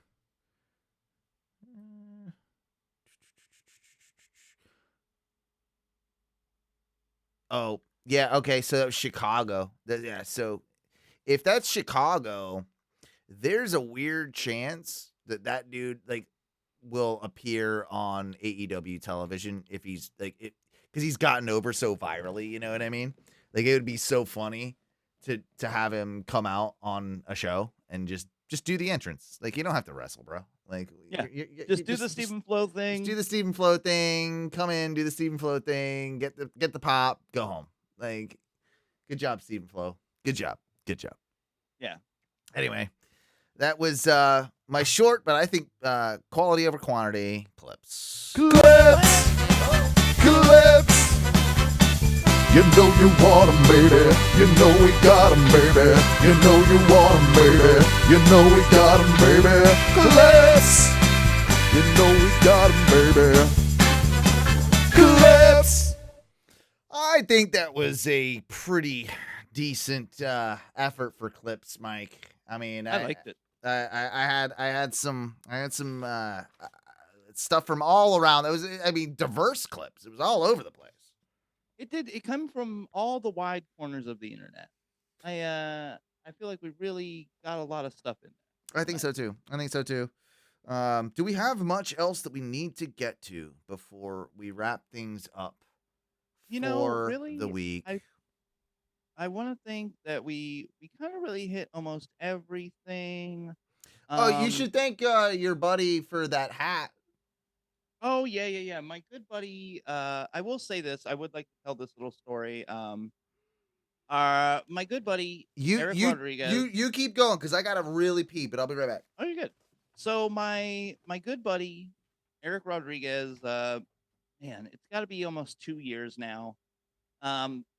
He posted a little something on Facebook, and he was buying something in a big box, and he set out to Facebook. He said, "Hey, listen here, Facebook. I'm trying to spread a little bit of cheer. If you can guess what's in this box or what this box was made for, I'll send you a little prize." And I said, "Ooh, I like prizes, but mainly I want to interact. I want to have fun." So I guess a TV, because I can see in the corner of the box there's like a little TV emblem, and I've seen it on TV boxes before. So I'm pretty much just like, I'm pretty sure it's a TV. I take my guess. I guess first. I see the post quick enough, and lo and behold, yep, I win. I win, and he says, "Okay, cool. Give me your address, and I will send you out. I'll send you out a little something, just for playing along." And now, mind you, that was probably like 2 years ago. So a couple weeks ago, he messages me on Facebook and says, "Hey, man, did I ever send you a box of anything?" You might have already said this, but I ran to the bathroom. Do you know this guy in real life, or you just know him online? I know him. I met him a couple times at like BDM events. Okay. I was just curious. I didn't know. Yeah, awesome guy, super kind. From what I can see and what he posts online, he's a super excellent boss in a field that can be very, very like tough, especially living in Florida. Right, nice guy. Real nice guy. So he messaged me and says, "Did I ever send you out a box or anything from that time you guessed that little that Facebook post, right, about the box?" I'm like, "No, I mean, I never got anything from you, but be very fair, like I was just participating." Yeah, you weren't expecting anything really. Yeah. He's like, no, I totally just, it came up in my memories, and I wanted to check in because I'm pretty sure I never sent you anything, did I? And I'm like, "Nah, but it's honestly not a big deal." And he's like, "No," he's like, I still want to send you something. So I gave him my address. We talked for a minute, and then I was like, cool. Whenever it comes, I'll let you know, and I'll send you some thanks, because it's like I'm like, you 100% don't have to do. He's like, no, it's cool. So yesterday he messages me and he says, it's just a picture of a receipt from FedEx that says, hey, I just shipped you out something. Should come in tomorrow. Just let me know when it comes in. So I get home today and my wife is like, hey, a box came in for you. And I'm assuming like a little box. Like he sent me a tchotchke or some tiny little turtle thing Right. because he knows I love Ninja Turtles. This motherfucker sent me like a 10-pound box. Wow. And it is, I will say, he knows that I'm a bit of a nerd, knows I like Legos, all sorts of stuff. And it looks like he just took a little bit of time, walked around the Target toy section and like electronic section. He took the time and made you a Mikey B care package in a weird way. Yeah, and nothing in there's crazy. He sent me a tech deck. There's a Terry's chocolate orange. Lovely. A bunch of other it's little knickknacks and stuff that he knows that I would appreciate, and he knows that I'll have a little bit of fun with. And I do want to say, Eric, if you're listening and watching, I appreciate you, man. This was you 100% did not have to do this, but it was really kind, and I'm definitely going to enjoy a lot of this stuff. I got some Ninja Turtle Uno cards now, so we're definitely going to be playing Ninja Turtle Unos at Christmas. So, my family, please get ready. Very fun. Very fun. Well, that's super cool. And I had one last thing to say myself to any of my new coworkers that have been maybe listening or will listen. I'm promising you now, I will get better. You have to understand that I have been working at a place that there's a lot of communal, very, very communal poop facilities. And not so like we're not so intimate in like an office setting or where there's only 2 bathrooms and you got to poop and then I have been forgetting to use the poop spray, Mikey. There is poop spray in the bathroom. And are you just live dumping in this place? I have been used to live dumping at the factory for so long with the heathens that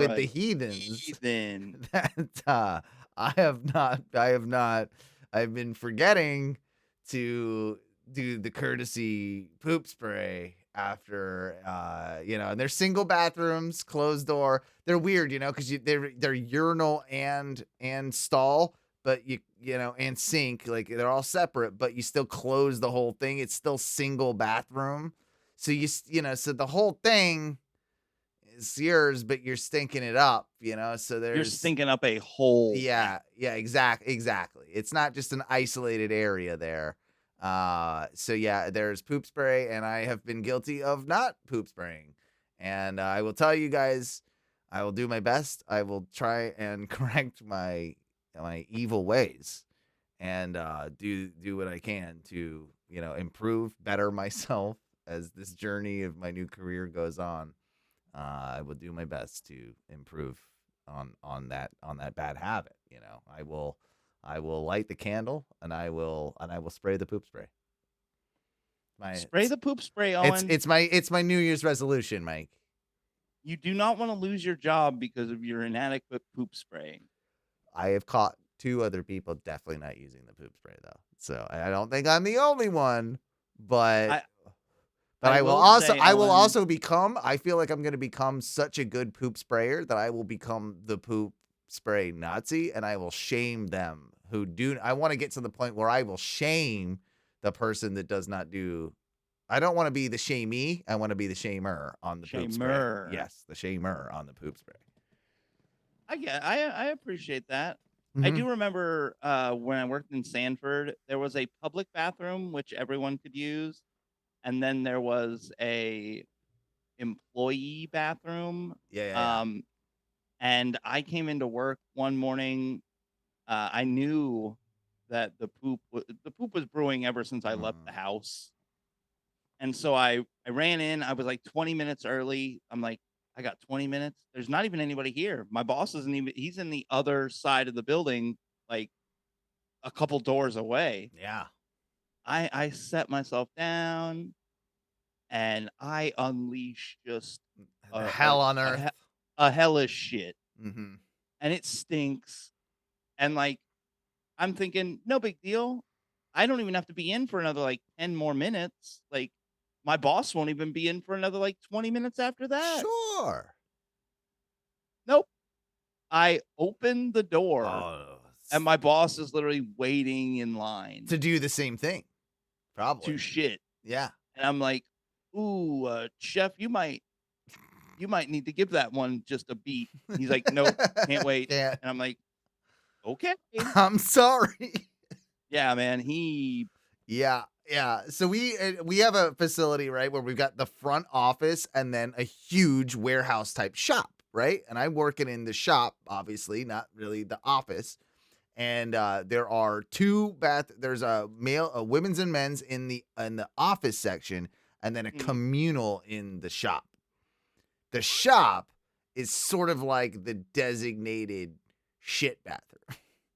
So okay. I learned that one real quick. I didn't make that mistake that you don't stink up the office. Because if you didn't want to just go shit it up in the fucking the one where like guests walk in. Well, it's not really guests, but like salespeople and like more muckety muck office types. Like those people. Whereas, popsicle. Yeah. I'm like I'll go where my scumbags go, and I will defecate where is where they tell you deemed to. necessary. Hey, like I said, they're paying me quite well. Anyway, love my job, love doing this show, and it was unfortunate that we weren't able to do it for a couple weeks, but it is the time of year. It is me starting a new job. I hope that once things get in the swing of things, we'll be able to make things more normal. Mike, do you think you'll be able to do next Friday, or we don't know yet? I don't know yet. That's totally cool. We can always try. Totally cool. If we can try, that would be great. That's honestly like the way to go for me is kind of trying to hit Fridays if possible. So look out for shows there. We might have to stretch things a little more thin and release 2.0s later than we'd like to. But hey, I gotta do what I gotta do career wise. I gotta, and I guess just be real. Like I gotta make the monies, and I gotta like have a job and do those things. Whilst also trying to, of course, do what I love and do this thing too, that is the Ono radio show. Yeah, I'm not sure when we're going to be doing a show, but we will hopefully get one out to you as soon as possible. In the meantime, don't forget to like and support us on Patreon if you've not done that yet. There's extra content up there. Maybe that'll help you, in times of need. Go listen to some of those shows over at patreon.com/ONRS. Also, don't forget to join our Facebook group, facebook.com/groups/Ono Radio Show. Leave us a voicemail, 407-906-6466. OnoRadioshow.com. Anywhere you find your podcast, twitch.tv/ONRS Live. Mike, I forget any of them? No, I think you're all good. Right on, buddy. We'll see you guys when we see you. We love you. And as always, eat up,